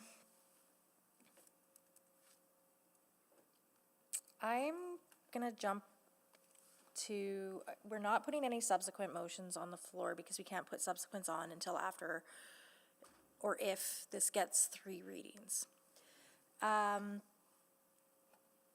But I am contemplating a few subsequents that I just wanted to pick administration's brain about. The bike trail strategy. It does mention in the environmental section that that is obviously something that's a gap. And I feel like we've had this debate on it, and maybe this is to Ms. Flamen, but like, is it irresponsible? The one thing I've kind of struggled with, is it irresponsible to pass this bylaw in the absence of having a plan for at least getting that strategy in place? For especially around protections of the river valley, unsanctioned trails, I'm thinking about. I know some things are covered by, you know, yeah, or even just having the ability to have certain trails upkept by community groups, other trails responsible of the city, signage on where is a natural area, where is an okay place to bike, for example. All of those things. Roger, if you're online, can you respond, please? Councilor, I don't think we need those embedded in the bylaw. I think work continues on that, and I don't think anything that will come out of it. Yeah, but see, my problem is that the bylaw says, for example, that if you're in a place where you're not supposed to be, like an unsanctioned trail, you can get a ticket. But then if we don't have a clear strategy that says what is an allowable trail and what is not, then how is that even enforceable? I think we currently have a clear strategy. I think if there's any changes to that strategy, then it would be required to make folks aware where a new trail is sanctioned and permissible for use. Okay, it literally says in one of the attachments, and I think it's under the environmental one, that there would need to be a is recommended to move forward, the strategy. I might turn it over to Ashley Hines if she's on the line. Sure. Yes, thank you. Hi. Yes, in attachment 5, there's sort of a consideration surrounding sanctioned versus unsanctioned trails and how to have a more robust mechanism, as you will, to kind of help enforce what would be considered potential damage to a trail if it's unsanctioned. Excuse me. So bylaws are an important tool for regulating conduct or behavior, but it's recognized that in practice it can be difficult to be able to tell when a damage is being caused. And so considerations for other mitigative measures, like regulating certain behaviors, engagement with recreation groups, signage, and a strategy for trail assessments could be important elements to promote the responsible use of natural areas. Okay, thank you. And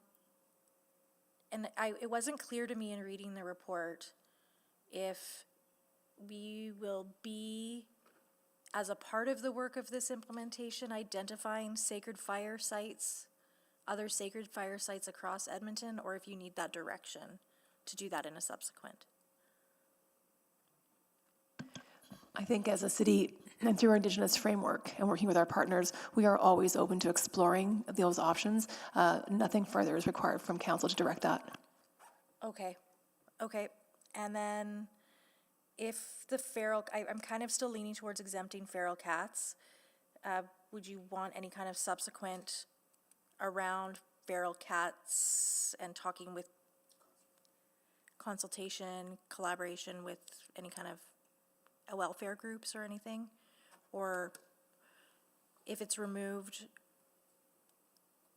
you're fine to just go ahead and do, I just don't want to leave that absence of, we're removing it and now we're never going to talk about this issue again, because I do think it is like a biodiversity issue, it is other things. So I'm trying to make sure that if it is exempt, that it's not lost or having unintended consequences of attracting other animals. No, we won't put that ball down. We'll continue to work with those groups and come up with a strategy around how we can look at mass TNR programs for feral cat colonies with the organizations that are willing to work with us. Okay, I'll think about that and I'll go to Mayor Sohi. I have a process question. If committee recommends this to council, this goes to council, which is on February 25th, right? And there's almost a 2-week gap, and there will be a number of questions outstanding or in people's mind who made presentations. So my question is, and many of those questions could be answered through the subsequent motions that council members are going to make. Can subsequent motions be made today, then tabled, and then debated at council after, if the bylaw passes, right? My intent is to have those subsequent motions out in the public, right? So that people are not just waiting in void, right? Is there ability to do that? Yeah, I'll turn that over to Nancy Jacobson. Mayor Sohi, what you can do as you're speaking to this is you could signal your intent of a subsequent you want to make. You can't put a subsequent motion on the floor, though, until you have an item to make it subsequent to. Yeah, which I know technically understand that we can do them on once the bylaw passes. That would be the perfect procedural thing to do, right? But I'm trying to figure out if there's another way to at least get them introduced, tabled, but not debated after the bylaw is passed. Is there any flexibility in our procedures? Because we do that during our budget discussions when we we make amendments, we table them, then we go through the other stuff, what we need to do, then we come back to those tabled amendments. Yes. Is there any ability to do that? So the way to do it, if you wanted to do it today, would simply be in your speaking time to say, I'm considering, and if this bylaw passes, would table a subsequent amendment that does this. But we can't, the difference between budget is on the floor when you are putting those motions forward. Okay. So there's no way to do it.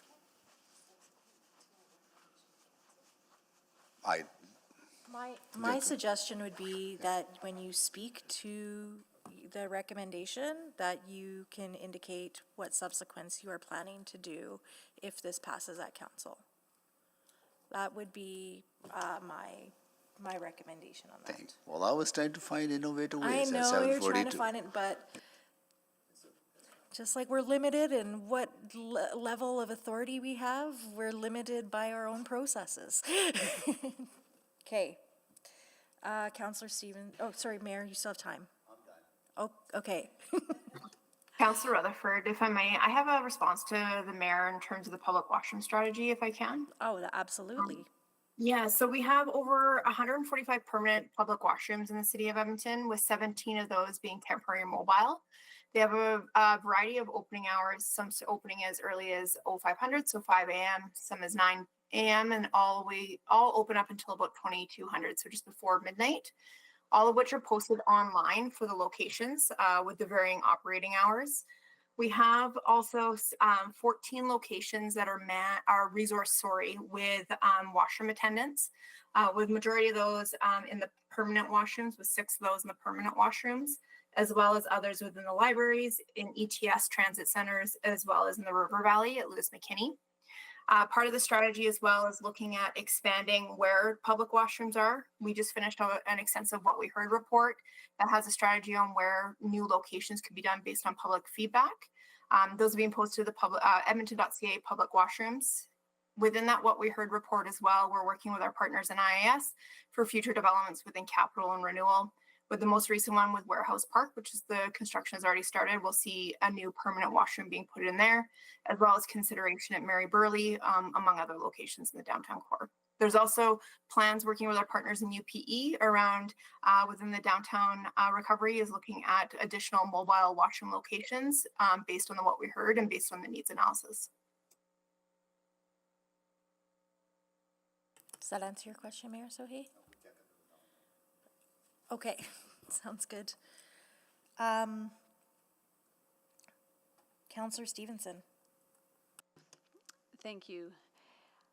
I did hear concern about the interpretation or the broadness of Section 45 related to the application of chemicals.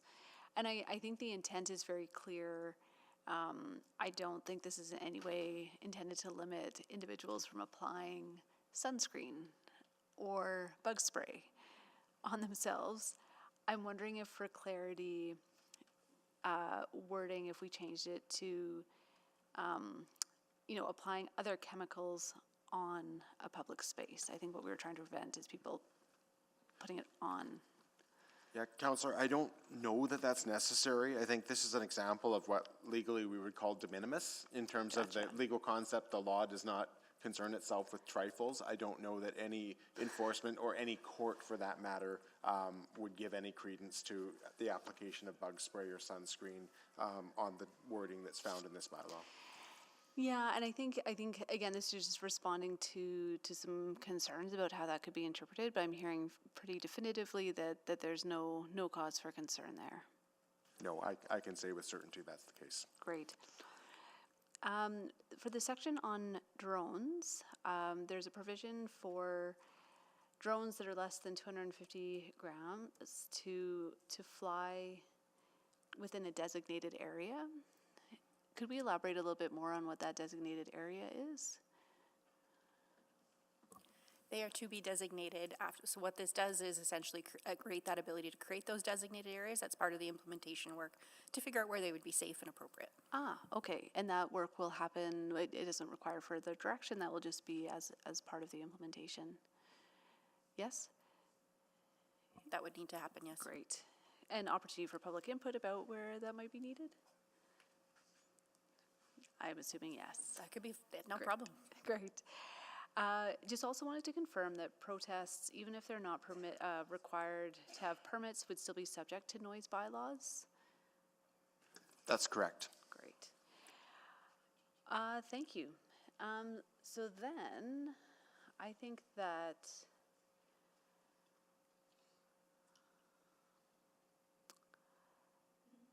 I'm actually done. I will leave other amendments to colleagues to put on the floor. Thank you. Okay, Councillor Salvador. Okay, I think I have an amendment here, but I'm gonna very clearly ask administration one last time for section 78. Administration would be okay with striking inline skates, roller skates, or skateboard. That's reasonable. Yes, Councillor. Okay, I will do that. So I'll move that section 78.1 of bylaw 20700 be deleted and replaced with 78.1, a person must not ride a bicycle, e-bike, or e-scooter on a sidewalk.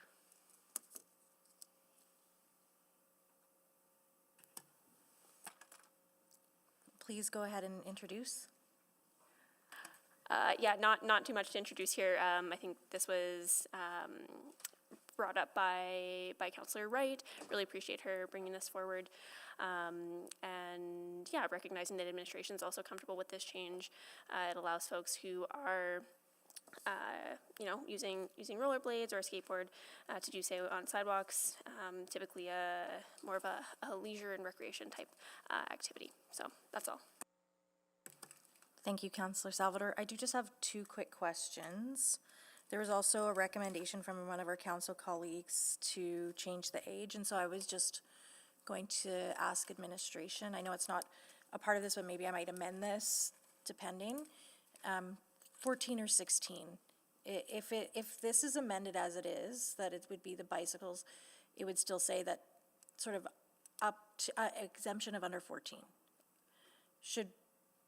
Why did we come up with 14 as an age, I guess, is the question. Yes, Councillor. The two pieces that went into that, we understand that Calgary has set the age at 14. So when looking at consistency amongst the big municipalities in Alberta, we thought that that was one point that required some merit. We also learned from the city of Calgary, why did they do it? There's some information that they set that age to align with the age that a teenager can get their learner's permit. So ultimately, there's no magic number per se. I'm not sure if there's anything else you can add to that. From a safety perspective, the age range is more around enabling learning. So picture young children on the sidewalk with their parents walking next to them. 14 to 16, there's really no evidence that tells us one's better than the other, so it'd be up to council's discretion. Okay, so I think with that line of questioning, I'm not prepared to put on an amendment. If this has to go to council anyway. Okay, I will amend it to, I will add to this amendment what it says. Councillor Rutherford, do you mind just doing those as two separate amendments? Sure, we can do that as two separate amendments. Okay, so any other questions on Councillor Salvador's amendment?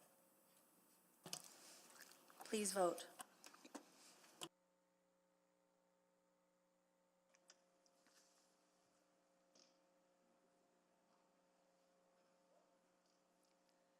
We have all the votes. Please display the votes.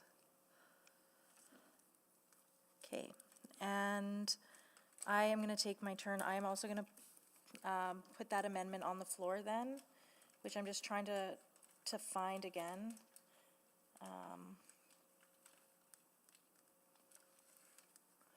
Yes, that one. Well, that the section 78(2) of bylaws 20700 be amended by deleting and replacing 14 with 16. Any questions? Please vote.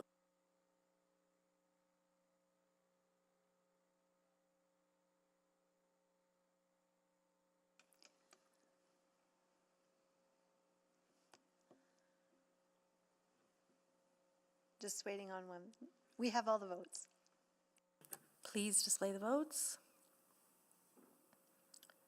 That is carried. And is there anybody else?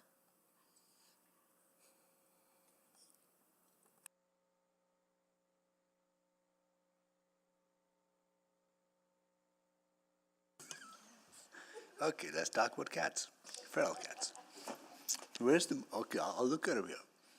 All right, here's the document. Here we go. That bylaw 20700 be amended as follows. Renumbering section 16 as section 16(1), adding section 16(2), subsection 1, does not apply to feral cats. So this will exempt feral cats. Yes. Yeah. Any other introduction besides it's going to exempt feral cats? Ferrets, you can feed them. People can feed them without being fined, right? So, but I understand that, John, you're going to engage with people and figure out, bring people along. Bring people along, right? So I think there's legitimate reasons that administration has identified why they want to pursue this. But I think as to encourage behavioral change, sometimes we need to do a little bit of educational work and engagement work for people to actually comply. Because biggest outcome we want to see out of this is voluntary compliance. And I think when people are more engaged and aware and educated on the impact, they comply more, right? I think this gives us an opportunity for our administration to go engage and then come back with some options. Yeah. Thank you, Mayor Sohi. And Councillor Hamilton, questions? Yeah, I had a question to administration because, and you know, I hear that there are, I'm going to say, informed stakeholders who are very aware of cat colonies and how you manage them. But my concern with the exemption here is that there's people, a lot of people who really big parts, but they it becomes like a nuisance feeding issue. And we've certainly had like quite, I'm like a little jittery about it because we've had a lot of nuisance feeding in my ward.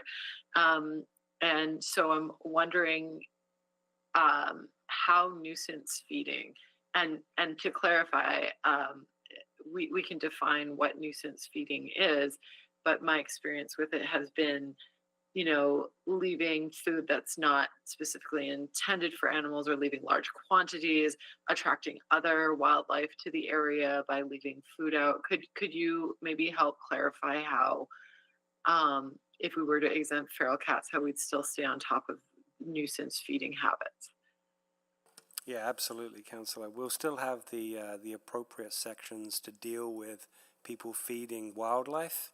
And so irresponsible feeding, where people are depositing, we see some people deposit raw meat in public spaces, large piles of food.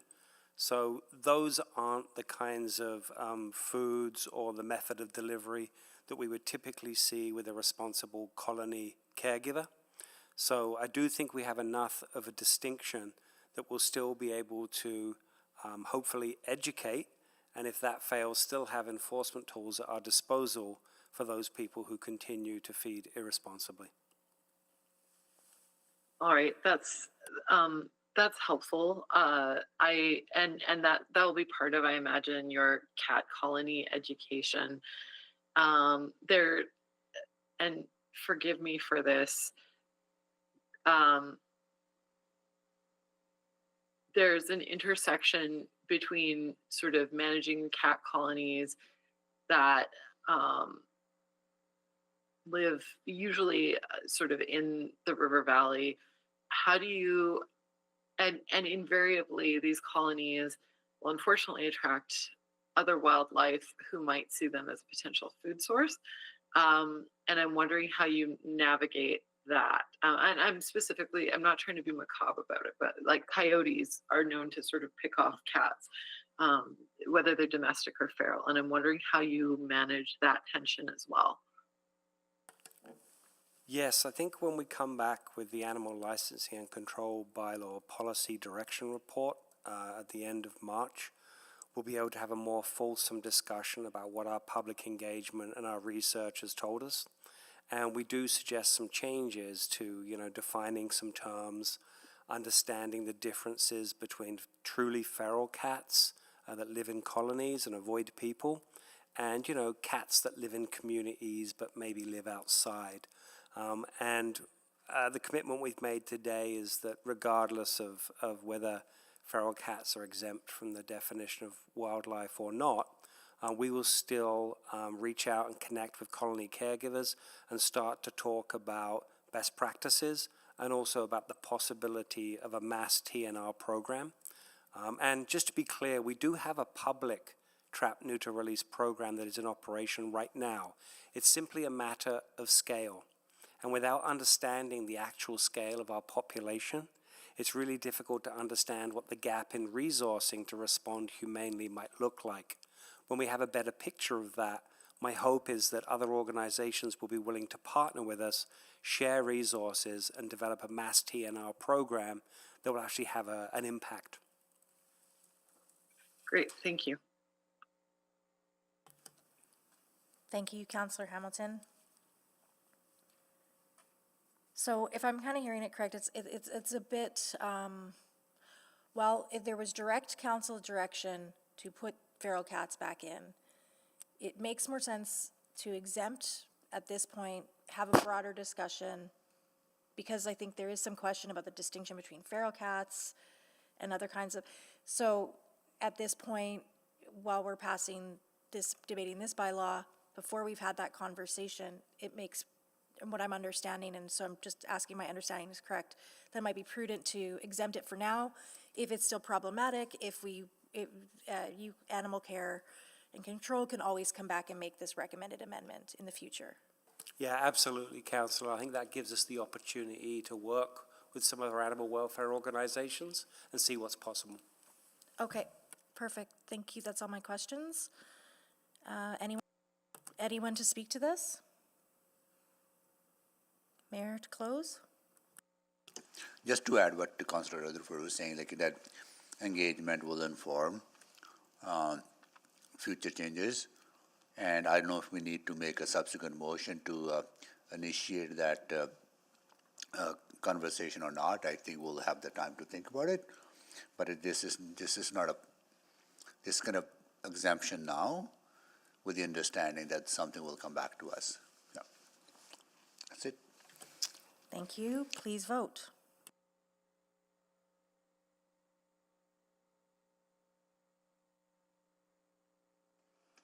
We have all the votes. Please display the votes, and that is carried. Okay, and I know they're not on the board, but I think Councillor Paquette just had another quick question. So please go ahead. Councillor Paquette, are you online still? I am. Thank you. And apologies, just it's a quick one, but you know, reflecting back on the speakers, there was a lot of conversation around open air drug use and the fine associated. And you know, we already have a bylaw about that, right? And you know, maybe we should make that very clear. The bylaw already exists, and this is an adjustment to that provision in the bylaw, correct? The current bylaw we have, Councillor Paquette, is just within transit spaces. It's just within transit spaces, which ironically tends to be where the greatest amount of complaints come from. So I was just wondering what the fundamental difference is between what is proposed, besides the dollar amount, what is proposed and what currently exists for transit spaces as far as enforcement goes and the ability to enforce.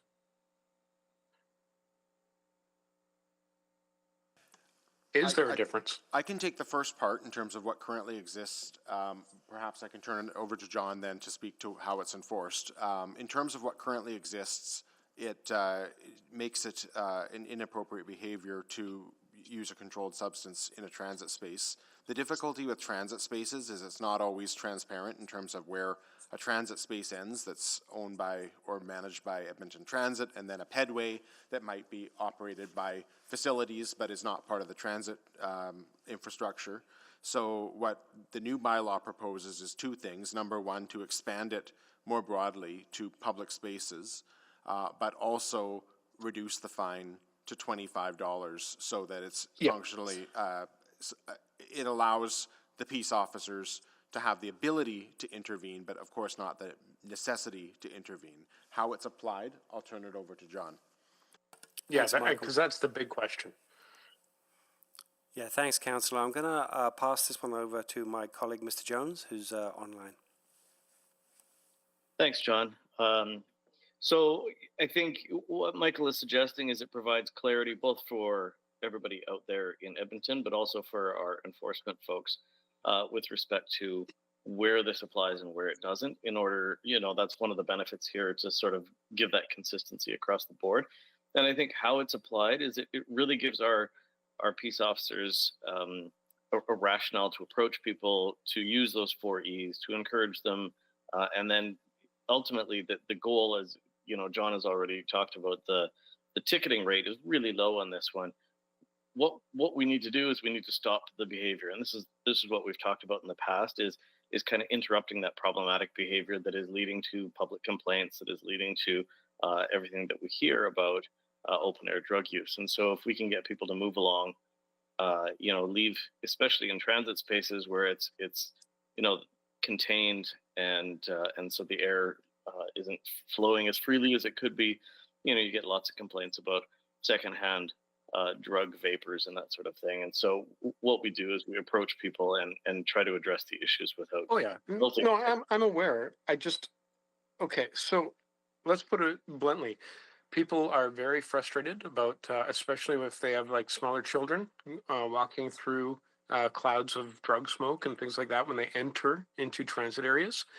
And we already heard almost 2 years ago now, or almost 3 years ago now, that if council approved a certain provision in the bylaw, which they did, that we would see a marked improvement in that, and that would no longer be an issue.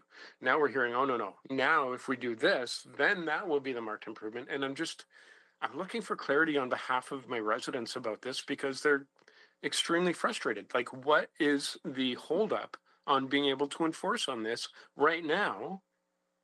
Because I don't see any substantial changes, except for the fact that this is going to be something that extends a little bit further than transit stations and the amount of the fine. Well, I would suggest that just the resourcing that we have is vastly outstripped by the demand that we have. And so, okay, so that's the real answer. It's not the bylaw that is the issue. It's the resourcing in order to enforce the bylaw. well, the bylaw gives us the capability, but then the capacity is another question about how thinly spread we are with respect to getting to the right place at the right time. Yeah. That we are on the city side. However, we do rely on our EPS partners in order to fill that gap because that's what the funding is for. Yeah. I can't speak to the EPS operations and how they're prioritizing those things. Yeah, who can? Okay, thank you. Thank you, Councillor Paquette. Councillor Stevenson? Well, maybe just building on that conversation, and apologies if it was already mentioned, but my understanding is that what this bylaw change introduces is a non-criminal approach to the public consumption of illicit substances. Is that correct? That's correct. So there are absolutely tools that exist now that EPS is able to make use of, but this provides an alternative to that. Correct. Okay, thanks. Just wanted to clarify that. Okay, thank you.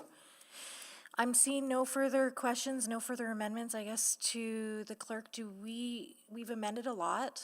Do we need to attach a revised bylaw with those amendments, or how do we, or to the clerk, like whomever, if we're gonna now table the recommendation to council, do we need the reference to that, to the amended document, or can we just say as amended? So that's what it will be. It would be that the committee recommend council give 3 readings to bylaw as amended. Okay. And that will encompass the amendments that were passed today. Would anybody on committee like to move that? I'm So moved. so moved. Councillor Hamilton has moved that.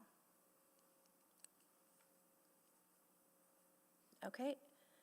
And this is opportunity, again, where we can speak to this, and if you have any intentions on, if this passes at council, because we never want to presume what council will decide,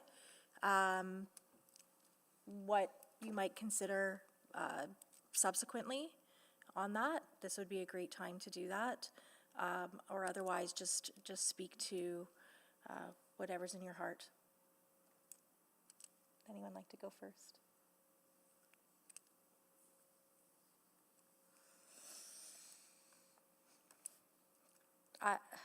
Okay, go, Councillor Stevenson. I'm okay. I'll speak more broadly to this because I think I can't imagine it after first reading it won't have other councillors that maybe aren't able to attend right now that won't want to speak to it. But I definitely heard a lot of the concern today from residents and speakers.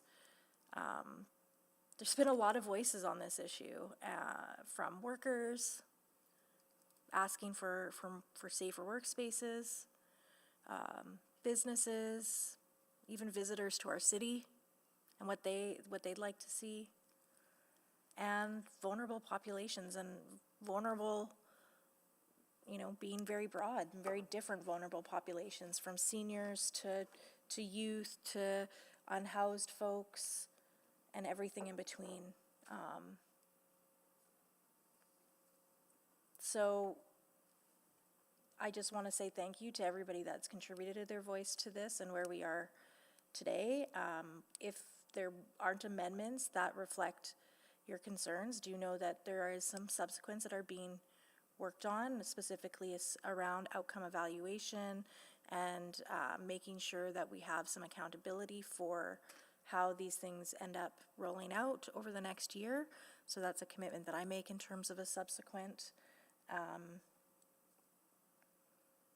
you know, this bylaw at the end of the day does help things be more clear and consistent. And as Councillor Paquette rightfully pointed out, a lot of it already exists and people didn't even know that those are already rules in play in our current system. But this makes it really clear, allows us to have communication that what's okay and not okay in our public spaces. And so it doesn't matter if you're on a platform in an LRT station, you're in a park, you're in Churchill Square, that the same behaviors apply. And I think that that's something that's been missing and is important. Thank you to administration for the GBA plus analysis. I think, you know, GBA plus analysis, this is probably one of the first times I've seen it done to this level and extent since I've been here, and I've been asking for it on so many things. I think there's a misunderstanding though that like when you do GBA plus, it's still one of those lenses. So I really liked the Venn diagram that you had that showed that it was a substantial factor that was considered, but it was not the only factor that was considered. What I find unique though is that, and what was so great about this as an example, especially when things are going to be impactful and impactful on specific vulnerable groups, is the power that GBA plus can have to really think about, and maybe we don't change anything, but maybe we do. And there are examples in here where we did change things. And still factoring in that it is a big, open air drug use, for example, is a big concern for many Edmontonians, and finding that balance and influence with the GBA plus. So while I understand the confusion when sometimes you have to highlight the unintended consequences that may exist through doing the GBA plus, and then people don't see that translate to an exact change, I think you've really applied the GBA plus in a way that I would like to see administration do in more of the things, especially when they do impact a specific demographic, whatever that demographic is, going forward. So thank you so much for that. And I will leave it there for now. Councillor Stevenson? Yes, thank you very much. I just want to acknowledge first the work of our administration, who I think have been navigating some very tricky spaces in this process, and also to all of our speakers who really helped to underscore those tensions and highlight the really critical considerations that we need to have on our minds and in our hearts as we're making these decisions.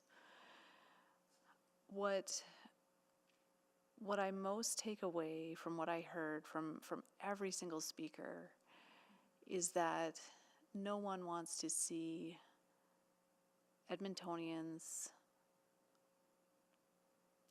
in situations where they are forced to live their lives in public, where we have people sheltering in public spaces or using drugs in public spaces. I think there was an across-the-board agreement that those are not acceptable conditions for anyone in our community. And I really ask that we hold on to that common ground. I think what we are all struggling with and frustrated with is those underlying conditions. And we need to keep focus on those as a community and not divide ourselves on some of these issues. I think that the report speaks really clearly and importantly that the bylaw content is intended to align with our city policies, but our broader policy goals are properly pursued through implementation. I appreciate many of our speakers' concerns and trepidations about how this gets implemented. I think you're correct that there are risks of this being applied in a way that causes greater harm. And we need to do more to ensure that that's the case. I do take some comfort in the numbers that we've collected so far in terms of how judiciously these fines have been applied over the past year in transit spaces since those powers were provided. But this is absolutely something we need to continue to keep a laser focus on.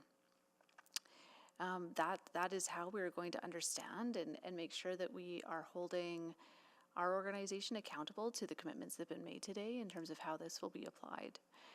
And so when this comes to council, I think a really important subsequent motion is around monitoring, is around how we track data, that we ensure that we aren't seeing a spike in tickets, that we're continuing to see a heavy reliance on the other E's in our toolkit, and expanding how we're tracking how these regulations impact different demographics in our community.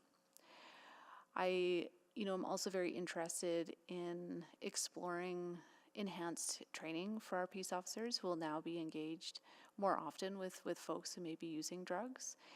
I've had the honor and privilege of meeting with some of these groups and these individuals who have lived experience or are offering peer support, and they have a tremendous depth of knowledge that I think would hugely benefit our peace officers.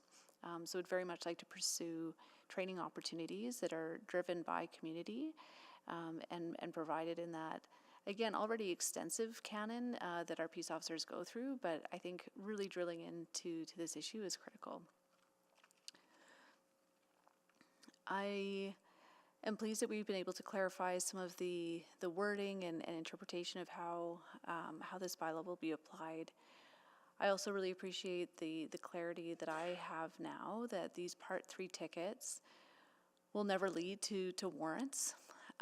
Again, I really want us to monitor closely, I think it was the Part 1 or Part 2 tickets, to ensure that, again, those are used only in the most extreme of exceptional situations, because they do have significant consequences for individuals in the court systems.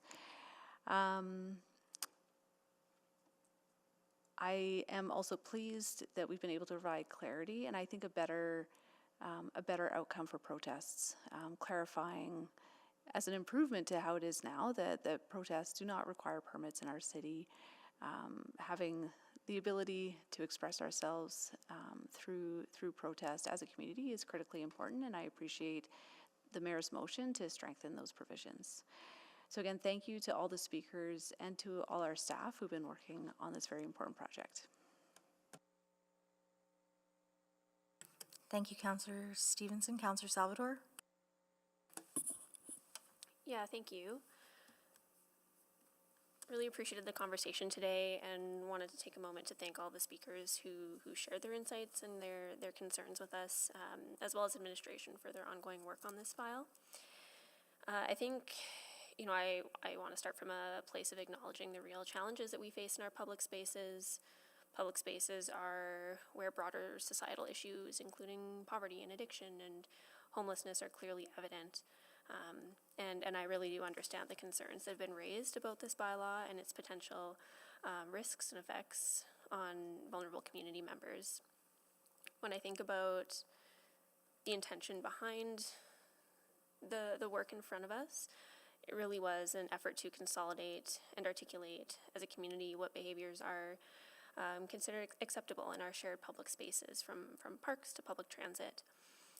And through this work, it asks us to consider the difference between public and private spaces, recognizing that not everyone has the luxury of private space, and for some, public space is the only option available. I do share the concerns expressed today about the potential unintended impacts on vulnerable populations.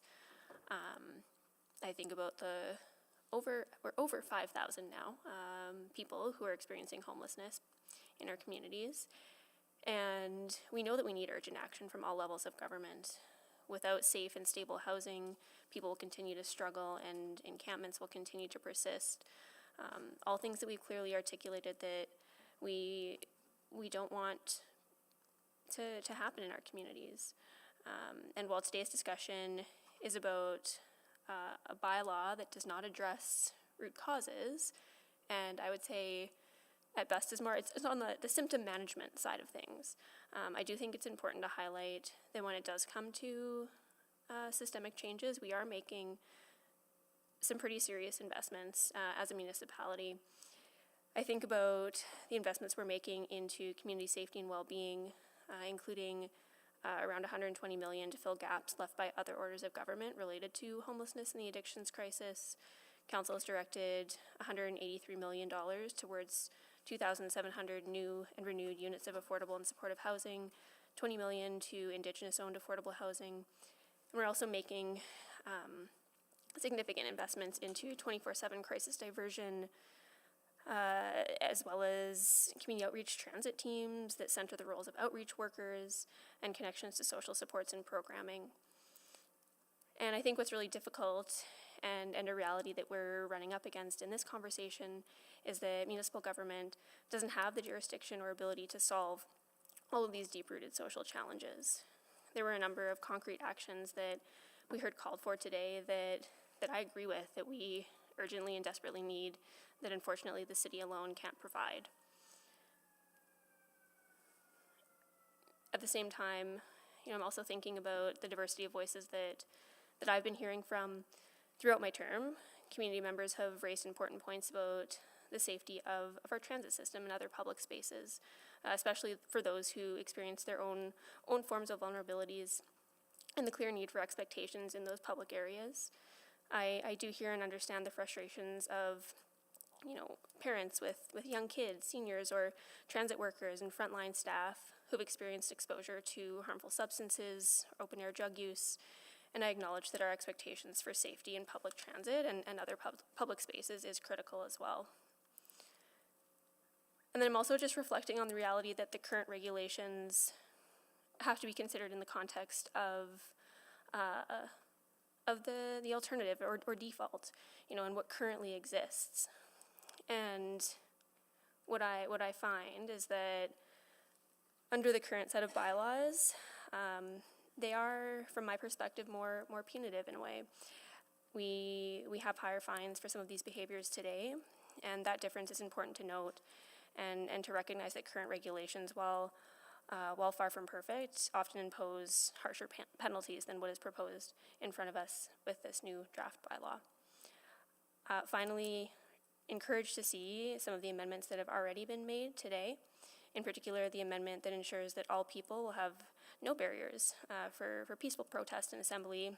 That's a fundamental right that we need to be protecting and preserving, and I'm really pleased that so many speakers highlighted the need for that today and that we were able to respond to that immediately. Very encouraged to know, I'm out of time, oh no, that there's subsequents planned as well that will speak to an ongoing evaluation process and any course correction if necessary. So thank you. Thank you, Councillor Salvador. Councillor Paquette. Oh, thank you, Madam Chair. And to just follow up on what Councillor Salvador was saying, I would love to see some action on the loudspeaker front. I don't know how we do that, but that would be great. One thing that occurred to me as I was listening to the speakers is that there's a lot of empathy in this city, and there's also a lot of empathy fatigue. And we see those things playing out. The folks on the streets or the folks in our transit stations, which tends to be the biggest issue on people's minds these days, are not folks who, if given a fair shake of life, probably would choose those circumstances. And when we say all governments need to take responsibility, we are talking about the federal government and their approach to Indigenous issues, their approach to the legal system, to all sorts of different things. We're talking about the provincial government, their approach to, child welfare initiatives and what they do with that. There are more kids in care now from Indigenous communities than went to residential school. Over 50% of the kids in care in Canada are Indigenous. That has an impact, a long-term impact, and we see those impacts playing out in our transit spaces and in our streets today. And I mentioned that empathy fatigue, and that message is going to fall on deaf ears in many cases, and I understand that. But that doesn't change the fact that it's a reality. On the provincial level, we're talking about healthcare. We're talking about mental health. We're talking about housing and shelters. We're talking about addictions solutions and supports. A municipality in Alberta does not have the authority, the legislation, or the budget to deal with these things. And my frustration is that when we point that out, the automatic response is, oh, you're pointing fingers, or you're trying to pass the buck. Nothing could be further from the truth. If tomorrow the province changed legislation to say, Edmonton, you're now in charge, and in fact, here's the attendant budget with that, we would get to work, we would hit the ground running to solve these issues. But we cannot do it as the legislation and the budgets currently stand. All we have is bylaws that allow us to have conversations and to engage with folks. That's it. And I wish the public understood this. I wish media, frankly, did a better job in explaining these issues. Because if people are so confused about this, that means the message isn't going out. And maybe it's not media's job. Maybe it's our job as a city to make those things clear. But we haven't, based on all of the presentations that we had today from the public. So, thank you to administration for the hard work on this bylaw. Is it perfect? No, of course not. Nothing ever is. Things get perfected over time and through experience, and I think we're going to find that. I am a little bit frustrated, and I want to make this point even deeper. If a military base north of Edmonton had problems with its infrastructure, no one would call the city of Edmonton and be like, why aren't you dealing with that infrastructure? Obviously, we wouldn't. It's not our job. If there was a problem with a hospital needing maybe, a fix to a wing or an expansion, no one would call in the city of Edmonton and say, hey, go fix that hospital, because it's not our role. But if there were roads with 80% potholes, no one's calling the federal government. No one's calling the provincial government, because everyone understands that is a city job and we would take care of it, rightly so. And so we need to have that absolute clarity on the roles and responsibilities of each level of government, because folks are going to look at this $25 for open air drug use and they're going to say, this council's soft on crime. This council doesn't care about this issue, because the nuance and the reasons for it are going to be lost. And I'm very concerned that the message is not getting out clearly about why that is and why it is actually more beneficial than the status quo. And whose job is that? Is it solely on council to do this job? Or because this is an administration effort, should there be City of Edmonton voices being proactive about that? Of course there should. Thank you, Madam Chair. Thank you, Councillor Paquette. Councillor Jans? Thank you. It's been a very rich discussion today, and I appreciate all of the voices of the community coming forward to share their perspectives and their empathy. I think ultimately, as Councillor Stevenson said, we all deserve to feel safe and we all deserve to be safe. And there's a shared thread that we all believe that no one should be doing drugs in public. No one should be sleeping on the street. Nobody should be setting fires. Nobody should be doing these things. And we need to make sure that we're addressing the causes of why those are happening. One of the most interesting conversations we've had recently is we had a panel of researchers who came in and shared with City Council. I believe Councillor Tang and I think Councillor Salvador helped facilitate this, and they shared research from speaking with people who were people who used drugs, people who were living on the street, and shared their perspectives. And I can't stop thinking about the one fact that they shared. 49%, half of all study participants would participate in some form of treatment. So there's certainly a willingness for people to take the treatment. The problem, though, was that there was no treatment available. And I remember early on in our term, we were told by public health experts who came in and said, yeah, there'll be wait lists in the morning. People want to go into treatment. People are waiting, and there's nothing there for them. And what was new to me is I always thought treatment was like in the movies. Like you ended up going to like a hotel room somewhere, you were locked in for a few weeks and you kind of went through the James Taylor Fire and Rain, you kind of got clean in a room by yourself. I always thought it was something like that. You'd be, having carrot broth or something and moving through. But no, treatment as defined in Alberta can be you're given a drug, another drug, a substitute drug to just won't get you high, but it'll mollify the cravings or reduce the cravings. But you're still living on the street. You're still sleeping rough. You're still, nothing else has changed. All you're now is getting this other drug instead of the other drug. That's not treatment. That's not fixing any root causes. You still have nowhere to eat. You still have nowhere to pee. You still have nowhere to poop. You still have nowhere to sleep or to be a human. No chance to do any of those other things. That's not treatment, but that's what we have here in Alberta. We also have a problem. I mean, even safe consumption sites are for, they're so limited and so unavailable. So that's part of the challenge. And even then they're not meeting the need with, the researchers shared that people are moving away from using injection and moving towards inhalation because you can, less chance of overdose and you're more likely to survive. They also shared that only a quarter of folks had a mobile phone. So when they're talking about, oh, well, we have this program now, we can help you with treatment and we'll call you on your phone. Well, that's all well and good if you have a phone, but only a quarter had one. And then, well, what about the recovery model? Well, Alberta's famous for this recovery model. Well, I can't find anything about it. And I found one press release that said once all 11 sites are added, there'll be 700 beds capable of supporting 2,000 Albertans per year. Well, we know alone in Edmonton, there's 5,000 people who are on the by names list. We know there's many others. Like we're just, and what happens when you finish your 6 weeks in a recovery bed or your space? What happens then? Are you discharged back into the street? Are you sent back to dropped in downtown Edmonton? Are you just released still with no money, no job, no space, no housing, no shelter?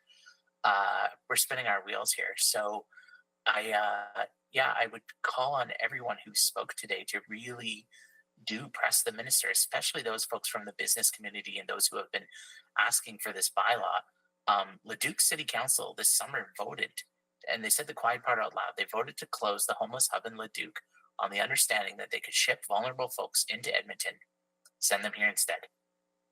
And then this is reprehensible for a lot of reasons. But why is the provincial government not intervening and saying that Leduc is intervening the MGA? Why is the provincial government not standing up for Edmonton and saying, hang on, this is our capital city. We need to spread the love around here. We need to spread the resources around here. We need to make sure that everyone is helping everyone in their own communities too. So there's so much that we need to make Edmonton safer and Alberta safer. I think these are really important considerations as we're thinking about the bylaw that we discuss, because we're all paying. Thank you. Thank you, Councillor Jans. Councillor Knack? Thank you, Councillor Rutherford. So first, apologies. I haven't been able to attend the whole meeting today. I intended the whole morning and segments throughout the afternoon, but prior to this coming to council, I'll commit to making sure I've heard everything else and listening through everything in detail. Part of why I wanted to speak, recognizing I still have a little bit more to listen to, is what I did here at the beginning. Wanted to jump on. I wish I had had the chance to be able to come on right after the lunch break and ask questions, because I think one of the things that really jumped out at me was I hear the concern and the desire to make sure we're supporting those who are most vulnerable. And through a number of the comments of what I heard from folks who were in opposition to the bylaw, was that they felt that this would both create harm, but then also talked about how there is current harm happening to individuals, unhoused individuals, people who are dealing with different challenges. And that to me was a really important part. And what I wanted to ask about is that when I read the current bylaws that we have today, ones that were designed, I think at least in one of the cases, I think one of them is older than most of the people sitting around this table. When those were created, there wasn't nuance built into those bylaws. there wasn't the recognition that there are unique needs for people who are struggling. And my worry is that by not approving anything today, even though it's not perfect, and I appreciate a number of amendments that have been made that I think make it a lot better, but if we were to say no, we're going back to a bylaw that I think is incredibly harmful. And I would argue, based off even submissions today, have been proven to be harmful because it's sort of one solution to the problem. I heard through the presentation, and I want to thank administration, that presentation, while there were things I would have asked about, was one of the best presentations I've heard in my time on council, because there was so much time and effort that went into it to talk about what you heard in different areas, and then ultimately why you made recommendations. And certain recommendations, of course, go against some of what some people's positions were and supported others. But I heard you considered the pros and cons of all of them and put together what was a very thoughtful piece. And so when I look at what we're hearing today, and one of the things that jumped out at me in the presentation was the already today, where we have the ability to exercise discretion, that discretion is being used very thoughtfully through our bylaw officers. When they have the opportunity to respond to something and not have to jump immediately to going to police because they don't currently have a mechanism other than that, they're actually going out of their way to really try to work with folks and find ways to not penalize someone. So I think the idea that we stick with the status quo, these bylaws that are in some cases decades old, which really only assumed the response would primarily be that of one of law enforcement, I don't think is going to be the right path forward. We need to keep working. I imagine there will be subsequence. I imagine there will be other work on that. I think, recognizing I only have a minute left, I think I want to echo what I heard from Councillor Janz and Councillor Paquette and Councillor Salvador, and I think others, and because, I also heard from folks in support who I think feel like this is somehow going to make a massive change to the challenges that we've been spending most of the day talking about. That suddenly this bylaw is going to help dramatically with open air drug use or anything like that. And for the same reasons that everyone else has already said, this will not solve that problem. If that is the expectation, with the greatest respect to those in support, that won't be it. We need you to then, and I know most of the folks who registered in favor are already doing that advocacy work, but we need to continue to push on this over and over and over again, because this bylaw won't fix the lack of housing, won't fix the lack of addictions treatment or mental health support.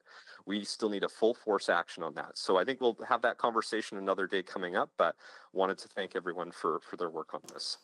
Thank you, Councillor Rutherford. Thank you, Councillor Knack. Mayor Sohi? Yeah, thank you so much. Everyone in our city deserves to feel safe in public spaces, and building and maintaining safe and inclusive public spaces is an essential part of the municipal government. City spaces, particularly transit, are also workplaces where workers need to feel safe and supported, where the people who use the system also need to feel safe and supported. And we need to ensure that we do that together. We need to balance the often conflicting needs of multiple users of public spaces to ensure safety without disproportionately impacting some of the most vulnerable members of our community. And I heard the approach that our peace officers take, the 4E approach, where they do engage, educate, and try to encourage people to comply without enforcement. And enforcement is the last tool that they use. And I also want to thank, as you heard from others, our folks from our city administration who took back council's concerns and came back to council and committee with a clear rationale for the changes to the bylaw.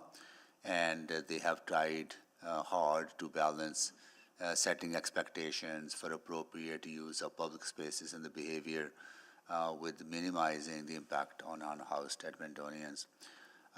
We heard from community members today as well, their concerns, and this committee and council colleagues worked diligently to respond, to deal with some of them where we could. But we cannot expect this bylaw to address or solve complex social issues that our city is facing.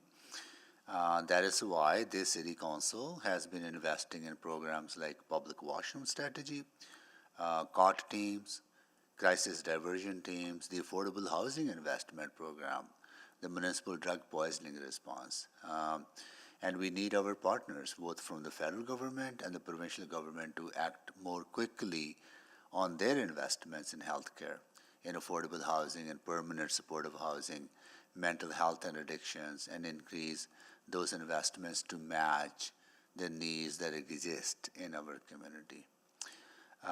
So, I'm going to support this bylaw with amendments, and I have been working with Councillor Rutherford on an evaluation approach that will provide a one-year review, a report on the implementation of the public spaces bylaw, including any unintended consequences, tracking enforcement and ticketing, and the efficacy of the $25 fine, and whether they should be expanded to other offenses. I think this will be learning through this process. So I want to thank everyone who came out to participate in today's committee meeting and sharing their concerns. Edmontonians are very compassionate, caring people. I know sometimes people get frustrated, and I understand there's because of that frustration of not seeing much movement sometimes in our community about the things that people are worried about, that people do start losing compassion, but we can't. We can't afford to lose compassion. We got to continue to hold that compassion in our hearts and act on the issues that are impacting people, and work with our partners to build a city. Edmonton has the potential to be the safest city. We have committed people. We have committed caring police officers, bylaw officers, social workers, and people who provide crisis intervention. People are really, really committed to this work, and let's get and they need the tools. And I think this is one additional tool we're giving them, along with many other tools, and also investing in the social infrastructure that is lacking. So with that, I definitely look forward to further conversation. Yeah. Thank you, Mayor. Councillor Hamilton, would you like to close? Yeah, I can close. I think we're going to speak to this much again at council, but first of all, thank you to all the speakers who came out today. I think that we started in this process of the renewing the public spaces bylaw because going back to last term on council, we were hearing concerns about the bylaws that we had not being sensitive to the lived experience of people, the bylaws being difficult, having 3 bylaws that were somewhat out of date or difficult to read, difficult to find information on. And so, this is, a long time coming. I hope that this passes at council, but in addition to it being sort of an amalgamation of all of our sort of different bylaws and a modernization, I think it is an opportunity to renew the compact for what we want our public spaces to be and how we want to function with each other in those spaces. And it's everything from the more controversial issues we heard of today, such as like open air drug use and sleeping outside, all the way to how we may or may not create nuisances for other people with where we play sports, or if we decide to feed animals. in certain places.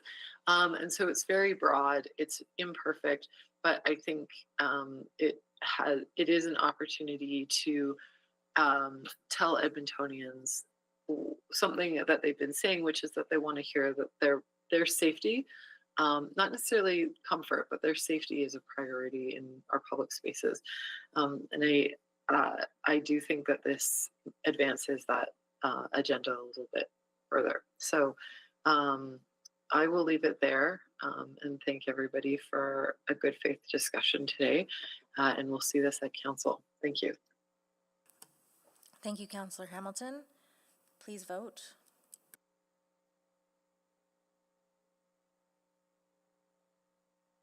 Yes, Madam Clerk. Thank you, Councillor Hamilton. We have all the votes.